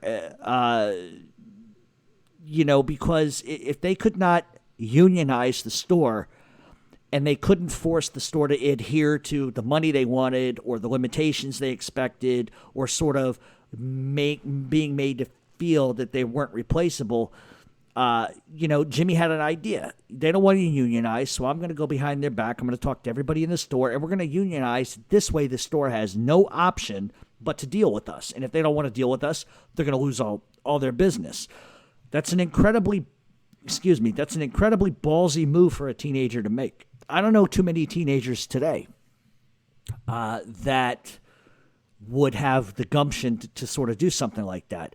Ultimately, it wouldn't work out for Hoffa and the coworkers, but it sort of instilled in him the energy and the drive, and it ended up attracting the attention of the local union representatives who at that point come to him and realize that he has a lot of gumption, he's driven, and they wanted him to become an organizer of the local 299 Teamsters in Detroit.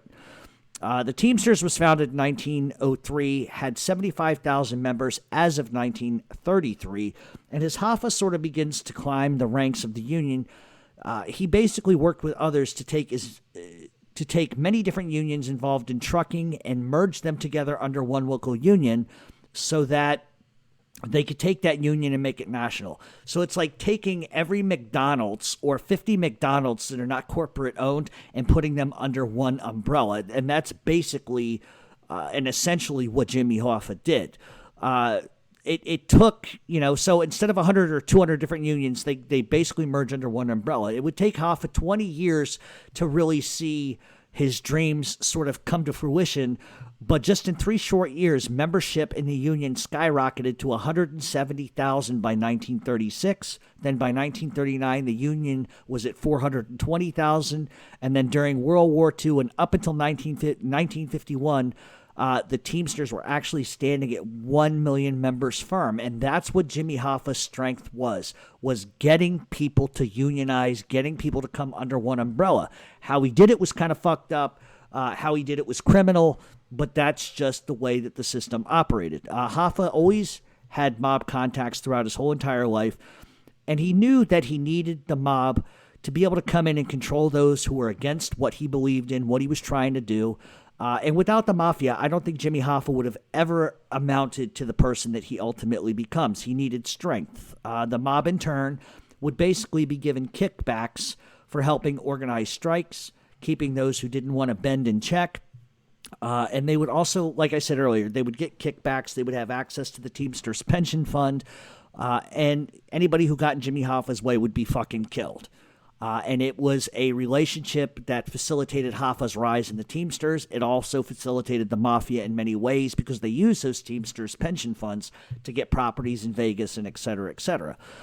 So under Hoffa, Teamsters would end up striking. They would boycott and force companies to either bend to what they wanted, or you're going to go bankrupt and out of fucking business. It was that tactic that really made the Teamsters incredibly powerful. It wasn't just about wages and better welfare for workers. It was about Hoffa lining his pockets at the end of the day.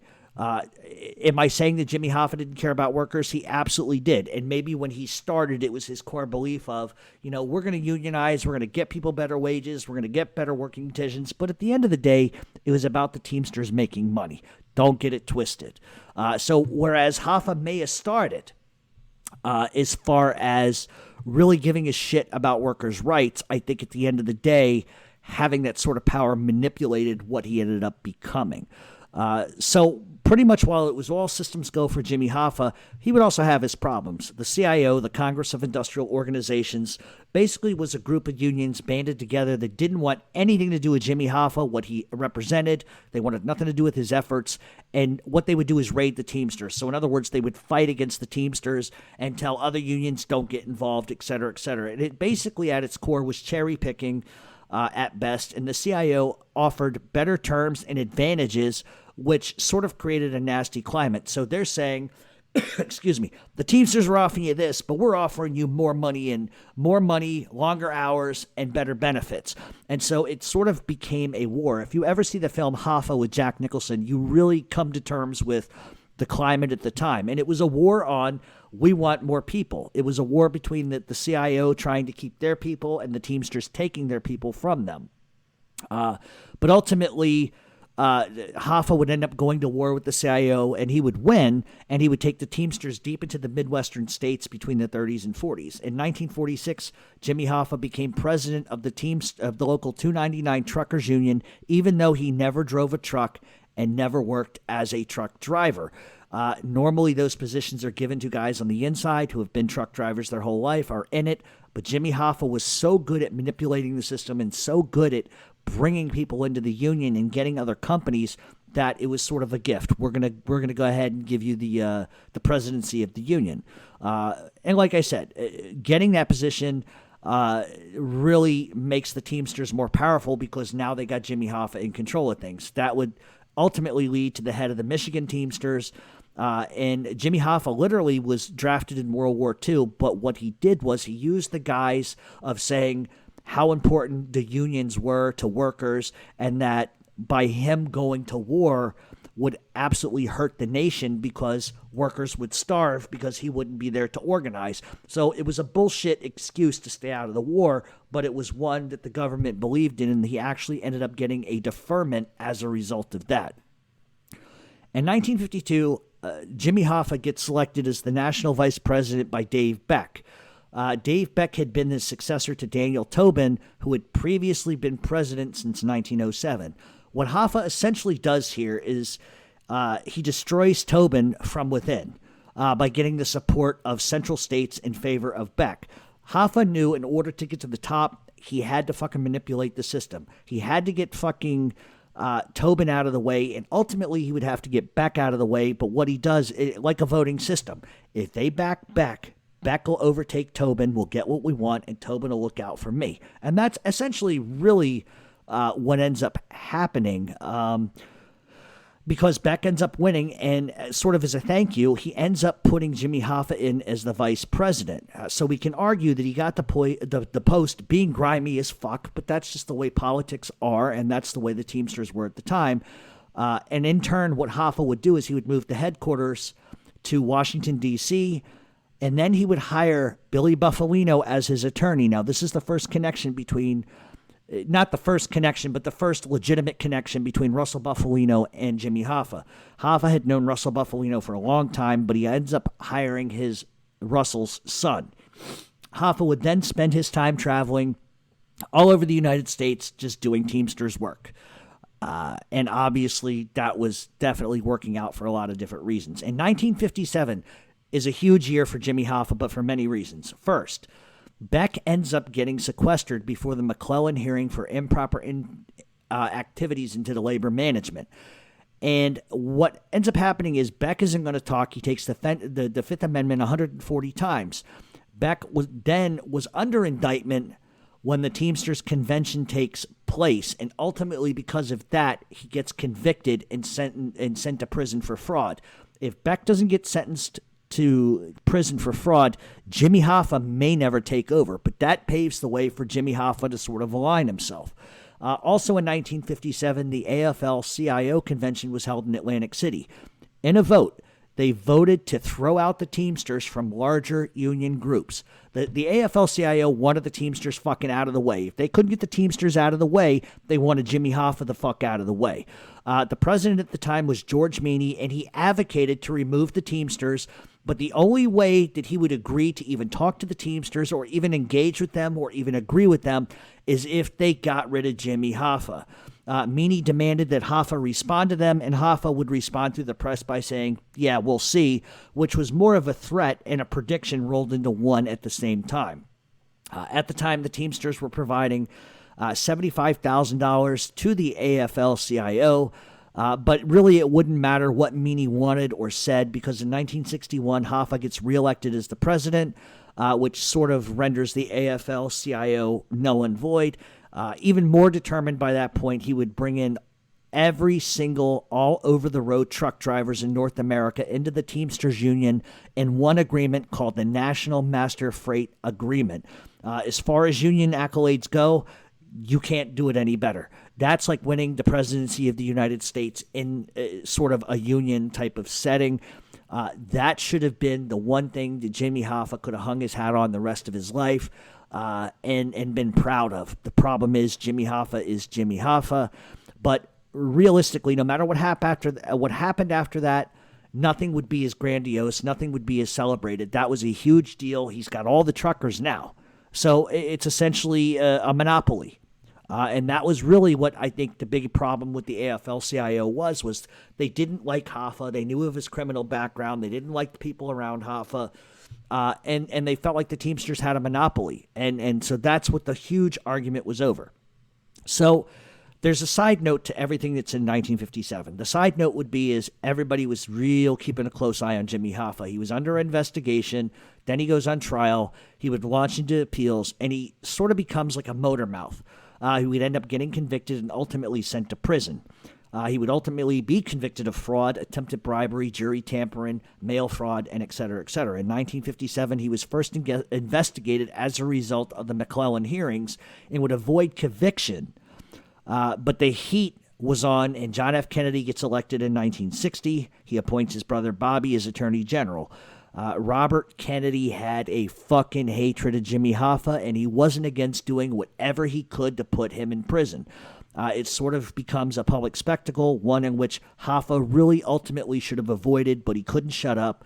And it was after that he launched into Hoffa and the mafia in general. Hoffa didn't sit back and take it, and he launched into tirades on national television, which further amplified the issue. So we have to go a little back in time for just a second, and I'm going to make this quick because I don't want to get into a whole long thing. John F. Kennedy was elected in this country with the mafia's help. It was Joe Kennedy, who was a bootlegger and a drug trafficker, that's how he got all his money. And Joe Kennedy goes to Frank Sinatra because they knew that John F. Kennedy could not win the election in southern swing states because Southerners did not like Catholics at the fucking time. And they also needed help of the political machine in the Midwest, being Chicago, etc. And so Sinatra goes to Giancana. They set that all up. And so basically what you have, without going into a long diatribe about it, is Sinatra uses the power of the mob to help get Kennedy elected. And sort of the promise was the casinos would be left alone. The mob would pretty much have free reign. But for some reason, when he makes Bobby Kennedy Attorney General, Bobby Kennedy goes fucking nuts. He realizes that Kennedy can't have any mob contacts. And so he starts excommunicating everybody. Bobby Kennedy takes it a step further. He kidnaps Carlos Marcello. They drop him in the fucking jungles of Guatemala, thinking that he'll never fucking be able to come back, and he ends up coming back. So not only has Kennedy fucked the whole entire mafia, he also is fucking publicly going after them. He kidnaps Marcello. He makes trouble with Sam Giancana. Now he's fucking going after Jimmy Hoffa. And so if you needed there to be a tone, something set, and what makes it even more auspicious is the fact that the government used the mafia, Johnny Roselli, and a bunch of other people with the issue in the Bay of Pigs. So they're going to use the mob to get elected. They're going to use the mob for the Bay of Pigs. They're going to use the mob to try to kill Fidel Castro. Then Bobby Kennedy turns right around and starts attacking fucking everybody. That was enough right there to get Kennedy killed. I'm not saying John Kennedy, because it's always been my assertion they killed the wrong fucking Kennedy. They should have killed Bobby Kennedy. Bobby Kennedy was truly the enemy of the mob and everybody else and the government, and they killed the wrong one. Had they killed Bobby Kennedy first and not John Kennedy, things might have gone a little bit different. But like I said, so that's the background. So Hoffa's furious, and it's alleged that he goes to Russell Buffalino and to Tony Provenzano and to Sam Giancana because he wants Bobby and John F. Kennedy killed as a result of meddling in his business. It's one thing for Hoffa to be pissed about the public consternation of his name and et cetera, but the mafia is already pissed about a lot of other fucking things. The problem from the mafia's position is that they didn't want to lose the Teamster money. They didn't want to lose their businesses, and they didn't want their business being put up front and center in front of everybody. So not only is Hoffa asking them to do something, but he's also not shutting his fucking mouth, and he's creating problems. Sometimes the best way to ease out of a situation is to stay calm and stay quiet, but Hoffa got so fucking agitated with the Kennedys, he's on TV spouting his mouth off at Bobby and everybody else, and it just creates even bigger of an issue. The mob guys, they pleaded with Jimmy Hoffa to shut his fucking mouth, stay quiet, let it go. But Hoffa just wouldn't do it. Hoffa truly believed that if they could kill either one of the Kennedys, that one of the other Kennedys would get in line. So if they kill Bobby, Jack will get in line. If they kill Jack, Bobby will get in line. They were totally wrong on that idea. But the premise was too much for the mob, and Hoffa would end up getting convicted in 1964 of bribing a jury and would be sentenced to 8 years. Hoffa got caught because one of his close associated Louisiana Teamster friends, Edward Parton, would end up ratting him out to the FBI and provided them with enough information for them to go after Hoffa and the Mafia. So now Jimmy Hoffa's got another problem. Not only will he shut the fuck up, but he's going to go to fucking prison. But because of him and his friendship with somebody else, now everybody's under the microscope. And if you know mob history, they're going to blame the guy that brings the guy around. Later that year, Hoffa would be convicted for fraud in Chicago for misusing the Teamsters pension fund. And he basically gets essentially caught funding loans for the mob. And once again, this is through Edward Parton. So now the Mafia is just fucking infuriated. He ends up getting sentenced to 5 additional years, which would run consecutively with his bribery sentence. It satisfied Robert Kennedy enough to sort of let it go, and he ends up stepping down as Attorney General and would actually turn towards running for the U.S. Senate at the time. So the mob's position at this point is they want Jimmy Hoffa done. They want him out of the Teamsters. It's just creating too much friction. And they also want him to shut the fuck up. But Hoffa still wouldn't shut the fuck up. The mob told him that they would handle the next president, and they would end up bribing a president or paying a large sum of money, and that Jimmy Hoffa would get out of prison early. But all they wanted him to do was go to prison, be quiet, and just relax. Hoffa wasn't going to do it. He wouldn't, he couldn't, he refused, and he would spend the next 3 years appealing his 1964 conviction, just making completely an ass out of himself and the Mafia. He could have just gone to prison, stayed quiet, let them handle it, but he couldn't. The mob's perspective was, go to prison, shut your fucking mouth, we'll take care of this. Eventually, every single one of Jimmy Hoffa's appeals were rejected, and he ends up reporting to prison in 1967 at Lewisburg Federal Penitentiary in Pennsylvania. So while Jimmy Hoffa's in prison, the mob decided that they needed to change the Teamsters. They needed a guy in there they could trust. They needed a guy in there that could take orders, not give orders. They needed a guy that could stay low-key and quiet. And so basically they go to Jimmy in prison and they sort of explain the situation. Look, you're in prison. You need to name a successor. And what Hoffa ends up doing is he appoints Frank Fitzsimmons as acting Teamsters president. Fitzsimmons was a longtime Hoffa loyalist. He was also a Detroit resident, and he was a longtime member of the Teamsters Local 299. And he really owed his high position into the Teamsters because of Jimmy Hoffa. Jimmy Hoffa liked him, he trusted him, and he got everywhere he got because of Hoffa. The issue was the Mafia felt that the Teamsters under Fitzsimmons was better run, low-key, less headlines, and everybody was making money. Fitzsimmons sort of became a puppet in so many ways, but Fitzsimmons was good for the Teamsters Union, and he even realigned the power base and the administration structure, which sort of pisses Hoffa off, because not only did Hoffa put Fitzsimmons in there, but Fitzsimmons is making changes to the structure that's actually helping the Teamsters to gain more momentum. And of course, the ego in Jimmy Hoffa's like, motherfucker, I put you there, and you're changing everything? Who the fuck do you think you are? The problem Hoffa doesn't realize is the mob was behind Fitzsimmons completely. And so Hoffa, from his jail cell, is pissing and moaning about it. That the Teamsters are basically his, and that Fitzsimmons should do what he's told, not what he wants or not what he believes in. So also while Hoffa is in prison, John F. Kennedy gets killed. Nobody was more happy about the murder than Jimmy Hoffa, who always felt it was a personal attack against him. It wasn't business, it was personal. The mob would reach, ultimately, Richard Nixon, and Hoffa's sentence gets commuted. First of all, Hoffa got kind of what he wanted. You know, he got out. Allegedly, the mob paid Richard Nixon over $1 million to let Jimmy Hoffa get out early, which was in the form of a pardon. You would think that would be enough for Jimmy Hoffa to just kind of like be okay with it. The Kennedys are fucking whacked. He's getting out of prison. Everything should just be sort of good for him. Hoffa would be released 4 years into his 13-year sentence on the condition that he stay away from the fucking unions and retire. To make him feel even better, what the mob does is they make sure that they divert $1.7 million as a lump sum payment to Hoffa from the union. So not only are you only doing a couple fucking years in the can, we're going to give you like $2 million, whatever the fuck, whatever, and you had that combined with everything else that you had fucking saved. That should be enough.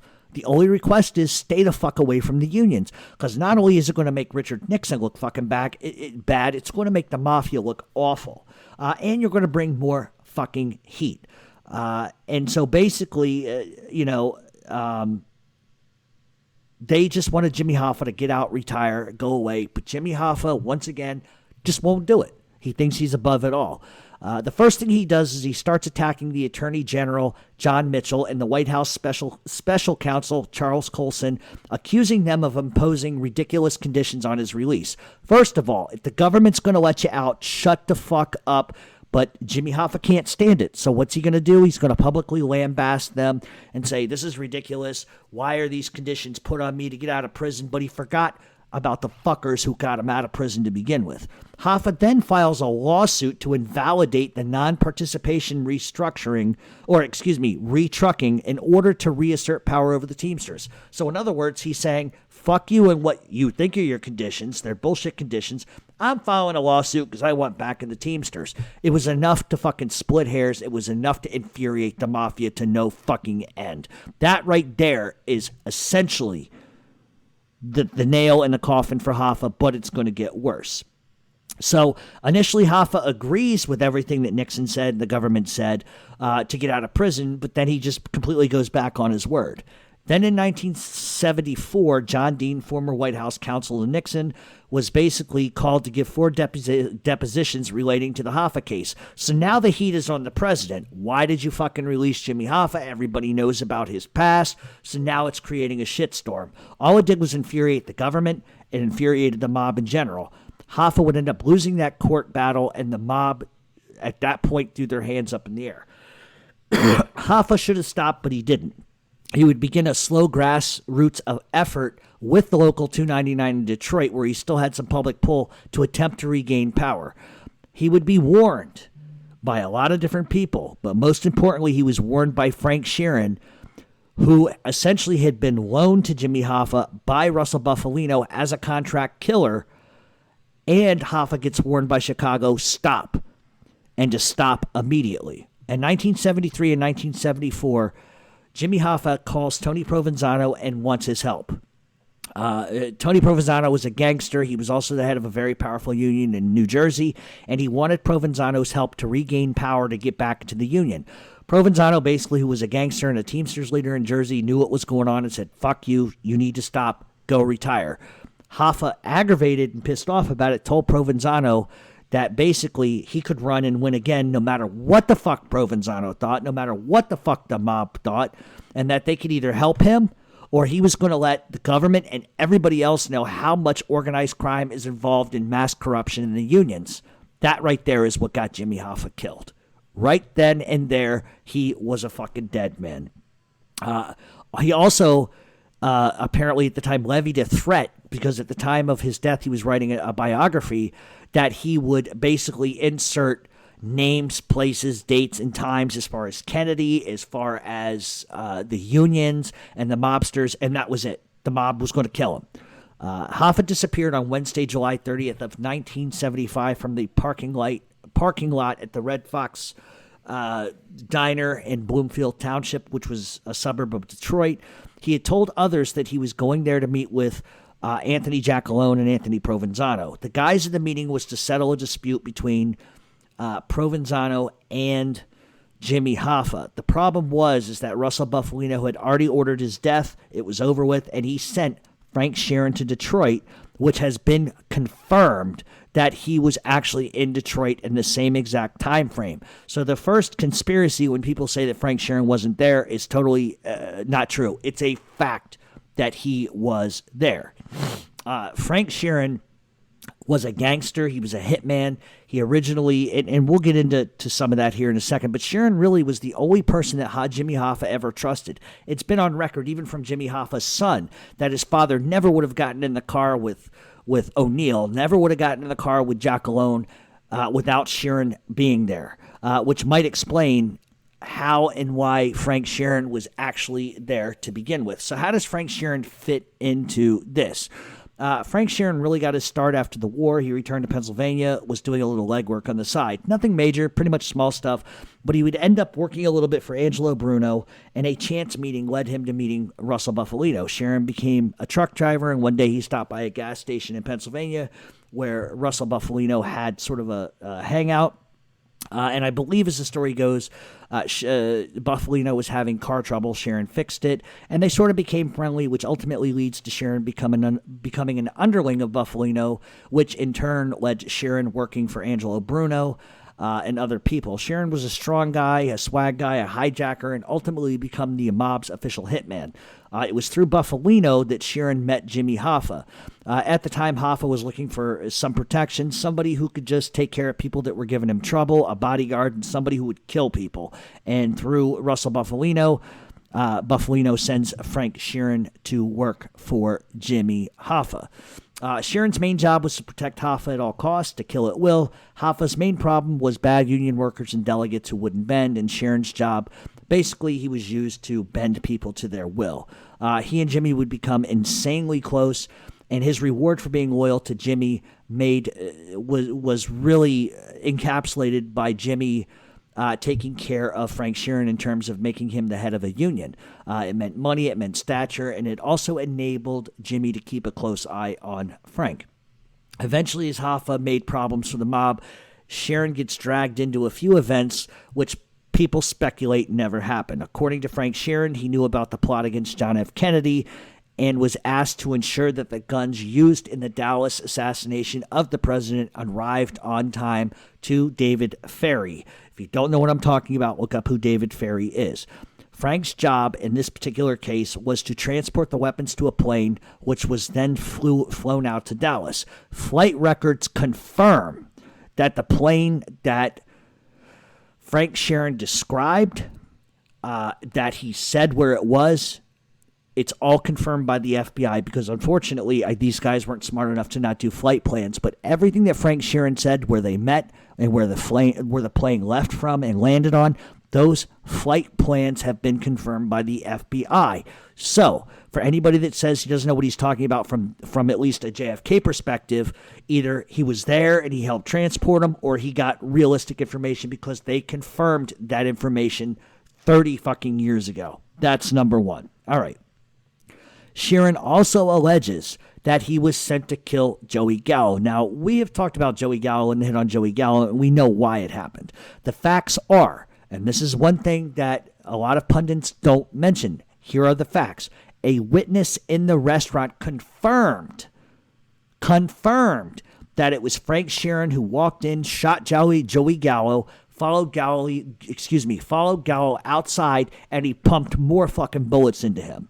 Okay? That lends itself to the notion that there actually is eyewitness testimony. Now, can eyewitnesses get it wrong? Sure, absolutely. It's kind of hard not to notice a 6'5" fucking redhead in an Italian restaurant. You know what I'm saying? So Frank Sheeran, like I said, Frank Sheeran would have been used in that instance because that was his job. He was loaned from mob family to create murder. He's an Irish guy, not entirely known in different crime circles. But the mere fact that someone testified that they watched Frank Sheeran whack Joey Gallo is enough for me. Of all the fucking people you can pick out of a crowd, why are they going to pick out the 6'4" guy, Frank Sheeran? Okay? It just doesn't, and we're not talking about this eyewitness came forth when Frank Sheeran started telling his story. This fucking eyewitness came forward fucking when Gallo got hit, within a day of Gallo getting hit. The problem is that the FBI couldn't prove it. An eyewitness account wasn't enough. They needed more. All right. So, Sheeran's statements Let me say this, too. Look, not only was Sheeran used for that reason, but if an Italian guy walked in, Joey Gallo knew he kind of had problems. If an Italian guy walked in, it would have been circumspect. It would have been like, wait a second, what's going on here? Irish guy walks in, maybe he sticks out like the sore thumb, maybe he fucking doesn't. But it seems to me that that's what would make the most sense. Sheeran's statements were further backed up by the FBI forensic unit as they said. The way Sheeran described how the hit went down, how it happened, how he fired, where he fired, how many times he fired, combined with the eyewitness testimony, the FBI believes 100% that he killed Joey Gallo. For a guy to get the scene right, talk about how many times a guy was shot, from what angle, how he got out of the restaurant, these are things that you can't fucking make up. You see this all the time on crime files where people arrest a guy and they say, how'd you arrest this fucking guy? They said he knew intimate details only a killer would have known. Now, is it possible Frank Sheeran didn't do it and he heard a story about how it happened? 100%. Absolutely. Absolutely, that could have been the case. But once again, this is another coincidence that I think should have been paid attention to. I think traditionalists have a big problem with Joey Gallo getting whacked by an Irish guy. I think that's really what some of the fucking problem is. They have a hard time wrapping their mind around how powerful Frank Sheeran literally was. And there's no argument to that. All right, the major argument that people make is the hit on Jimmy Hoffa. People claim Frank Sheeran didn't do it, okay? So for starters, what do we actually know? We know that Hoffa didn't trust anybody but Frank Sheeran. Hoffa would not have gotten in the car with Giacalone or Provenzano for any reason whatsoever because he feared them. It's Frank's testimony that he got into the car with Chucky O'Brien and Sal Brulio, which then picked up Jimmy Hoffa. Jimmy Hoffa had been waiting at the diner for Provenzano for hours. Sheeran eventually contacts Hoffa, and what Sheeran tells him, and it makes logistical sense, is that Provenzano was running late due to the fact that Russell Bufalino had decided he was going to come to the meeting and that the meeting was being relocated because Russell Bufalino did not want to be seen with them. That makes complete sense. That's one. The only reason Jimmy Hoffa's getting in the car is with Frank Sheeran. Two, that explains why Jimmy Hoffa left the fucking diner, because he believed that his saint, Russell Bufalino, was coming in to fix the fucking problem. It relaxed Hoffa. It allowed him to drop his guard. Then you got Sheeran there. Sheeran tells Hoffa that the location had been changed and the reason why. Then it's according to Sheeran that Hoffa walked in the house first to the house in Detroit, which was a couple of miles away from the diner, and then Sheeran blew his fucking head off immediately. People argue this point by saying no evidence suggests that that's fucking true. So let's talk about that. What is true is that Sheeran took the author of I Heard You Paint Houses, Charles Brandt, to the actual house where the alleged murder of Jimmy Hoffa happened.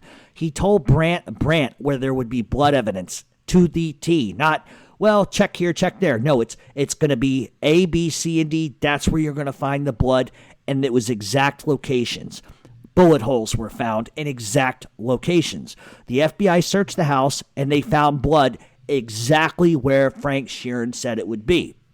Now, DNA tests concluded that it was male blood at the scene, but it was too degraded for them to prove whether or not it was Jimmy Hoffa or not. Of 28 blood marks, only 2 tested positive for DNA because they had all been degraded. The 2 that were tested by the DNA came back to be of male, but they could not rule in or rule out Jimmy Hoffa, and that is the truth. The FBI concluded that Frank Sheeran was likely the murderer. In fact, he was named the likely in FBI files as the person that perpetrated the murder. He was the only one that could have gotten that close to Jimmy Hoffa.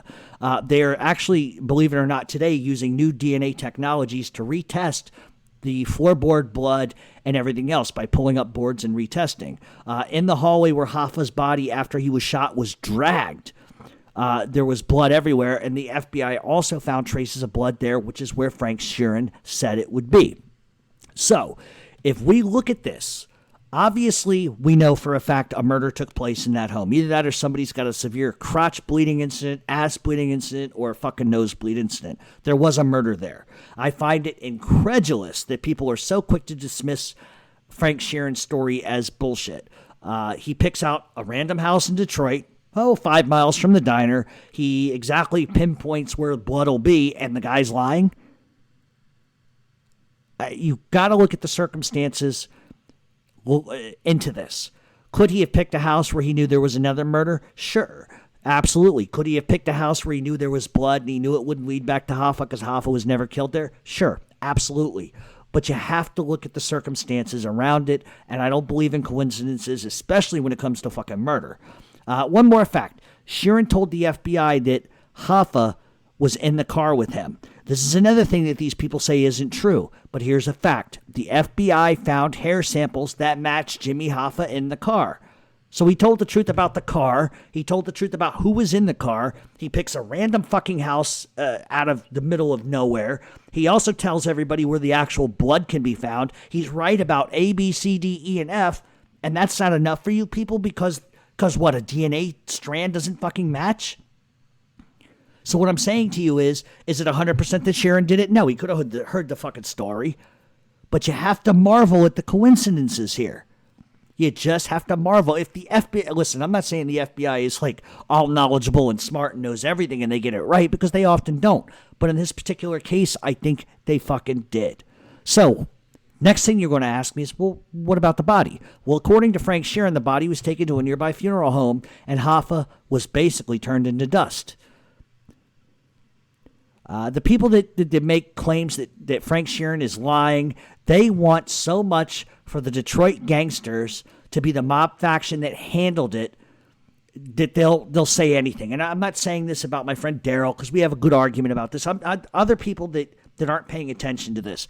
First of all, Detroit never could have done that. Even though the Jimmy Hoffa was aligned with Detroit never could have killed Hoffa because of Buffalino. Buffalino had to make that decision. None of the guys in Detroit could have gotten close to fucking Hoffa because he was scared of all of them and he knew there was a fucking problem. So it makes more sense to me, logically, that you send him the one guy he trusts to get it done. That doesn't mean that Sheeran pulled the fucking trigger. It means that Sheeran was involved to some fucking extent. And if you're going to believe that he was involved to some extent, then I don't think it's a stretch to say that he didn't whack the motherfucker either. All right? So, the truth of the matter is, end of the day, I cannot prove that Sheeran did it, but what I can tell you is the FBI believes it. Witnesses actually fingered Frank Sheeran. Mob guys were caught on wiretaps talking about Frank Sheeran being involved. He puts himself there. He puts the house on the map. He puts the fucking details on the map. He put the players on the map. Once you look at all of those things, it's hard to negate that and say that, nope, Frank Sheeran's a fucking liar. You can't say he's a liar. Sometimes the truth is right there in plain sight. It doesn't have to be merely as complicated as authors and article writers think it has to be. I have no doubt that Frank Sheeran didn't kill Jimmy Hoffa. He did it on orders of Russell Buffalino and other people. Jimmy Hoffa's son even says that Frank Sheeran did it. His reason is simple. He knew his father. His father was in trouble, and he never would have gotten in the car with anybody else under any circumstances because of the pressure he was under. So the bare minimum is, even if Frank Sheeran didn't pull the fucking trigger, he was involved.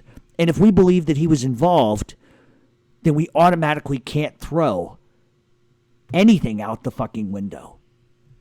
To me, it doesn't matter who fucking fired the gun. We have to ask ourselves, what would be the motivation for Sheeran to lie at the end of his life? What's his motivation? Money? He didn't get much money. What's the motivation for Sheeran? There is nothing. Nothing positive comes out of that. What good comes from that?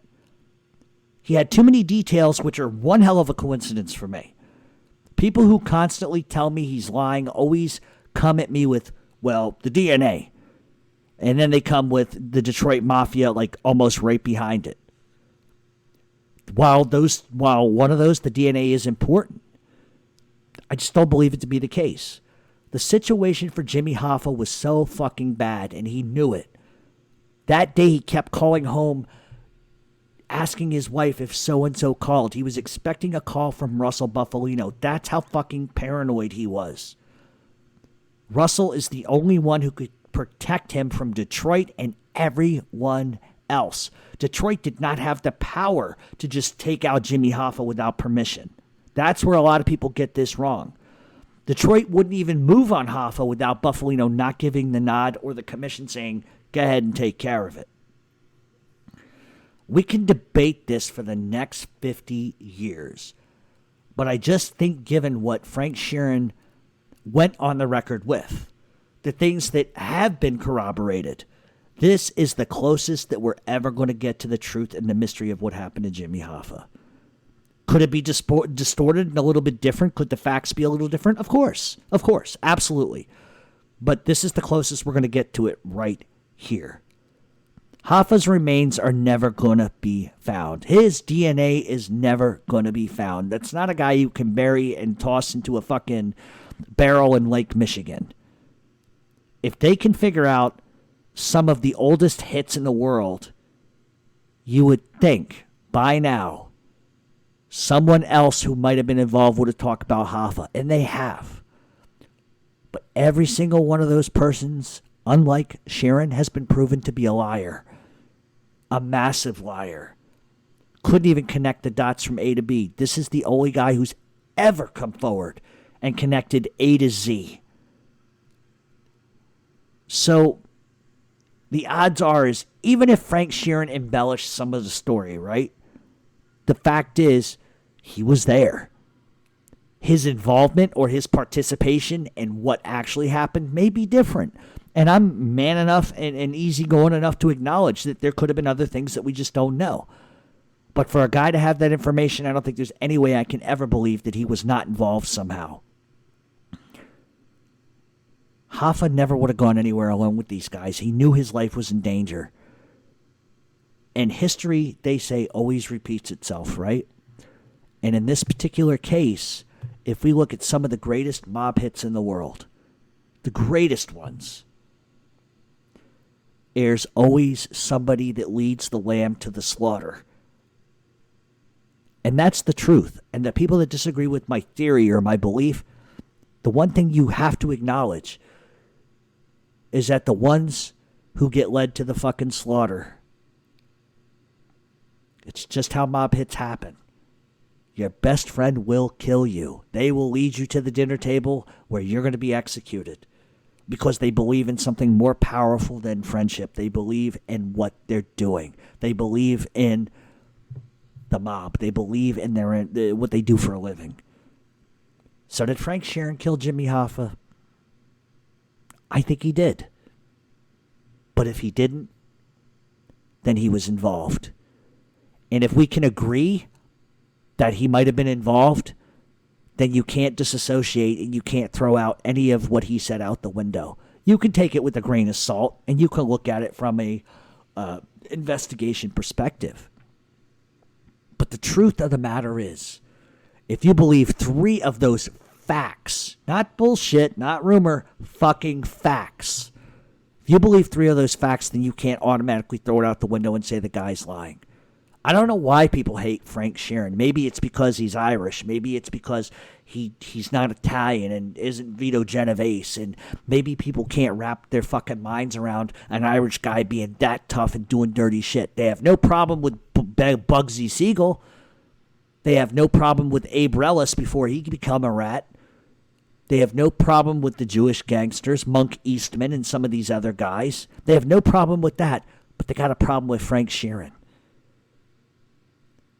Sometimes I think the truth is very hard to accept. And I think in this case, when I take my last couple breaths, if I even thought about this, it would be like, yeah, Frank Sheeran had something to do with it. He had something to do with it regardless. To me, the argument's not whether he pulled the trigger or not. To me, the argument is there a foundation, a factual evidentiary foundation that Frank Sheeran was involved?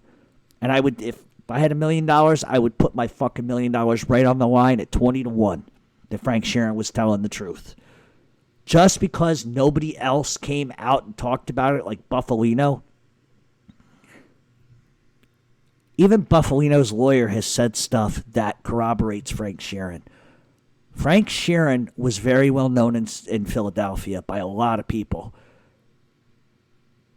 And so I think if you're going to be quick to judge the guy, if you want to judge it on the merits of no DNA, then you have no basis for a fucking argument with me. But if you can give me factual evidence to support your theory that he lied about the whole thing, then I really hope to God you can prove that he didn't pick the house, he didn't tell everybody where the blood spatter was, because those are things that are factual that you can't argue with. So, all that being said, that is Frank Sheeran and that is Jimmy Hoffa. And The Irishman is going to be a film about this. It's going to be, it's funny to me that it's always the Detroit authors and journalists that can't accept Frank Sheeran's story. And I don't know if it's because Detroit journalists have like an ego problem with other mob families or other mob guys being stronger than them or whatever the case may be. Because Detroit is no joke. Very, very strong people. I have nothing against Detroit or the mafia in Detroit and whatever the case may be, at least historically. Or even in current times. But the fact is that they didn't have the power to do that kind of shit. Doesn't matter that Hoffa was aligned with Detroit gangsters. That order would have come from Russell Buffalino and the commission. That wouldn't have been a Detroit issue.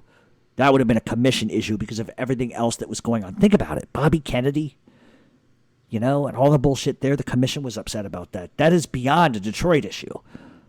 So, you know what? You guys can believe what you want, have your own opinion. That's what makes this show great. That's what makes this subject great, is we can debate it back and forth. I'm not saying 100% that he did it, but I'm like in the upper 90% of it. If he didn't whack him, he was involved.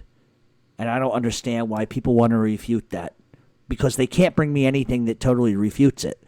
Just like I can't bring you anything that totally says he did it either.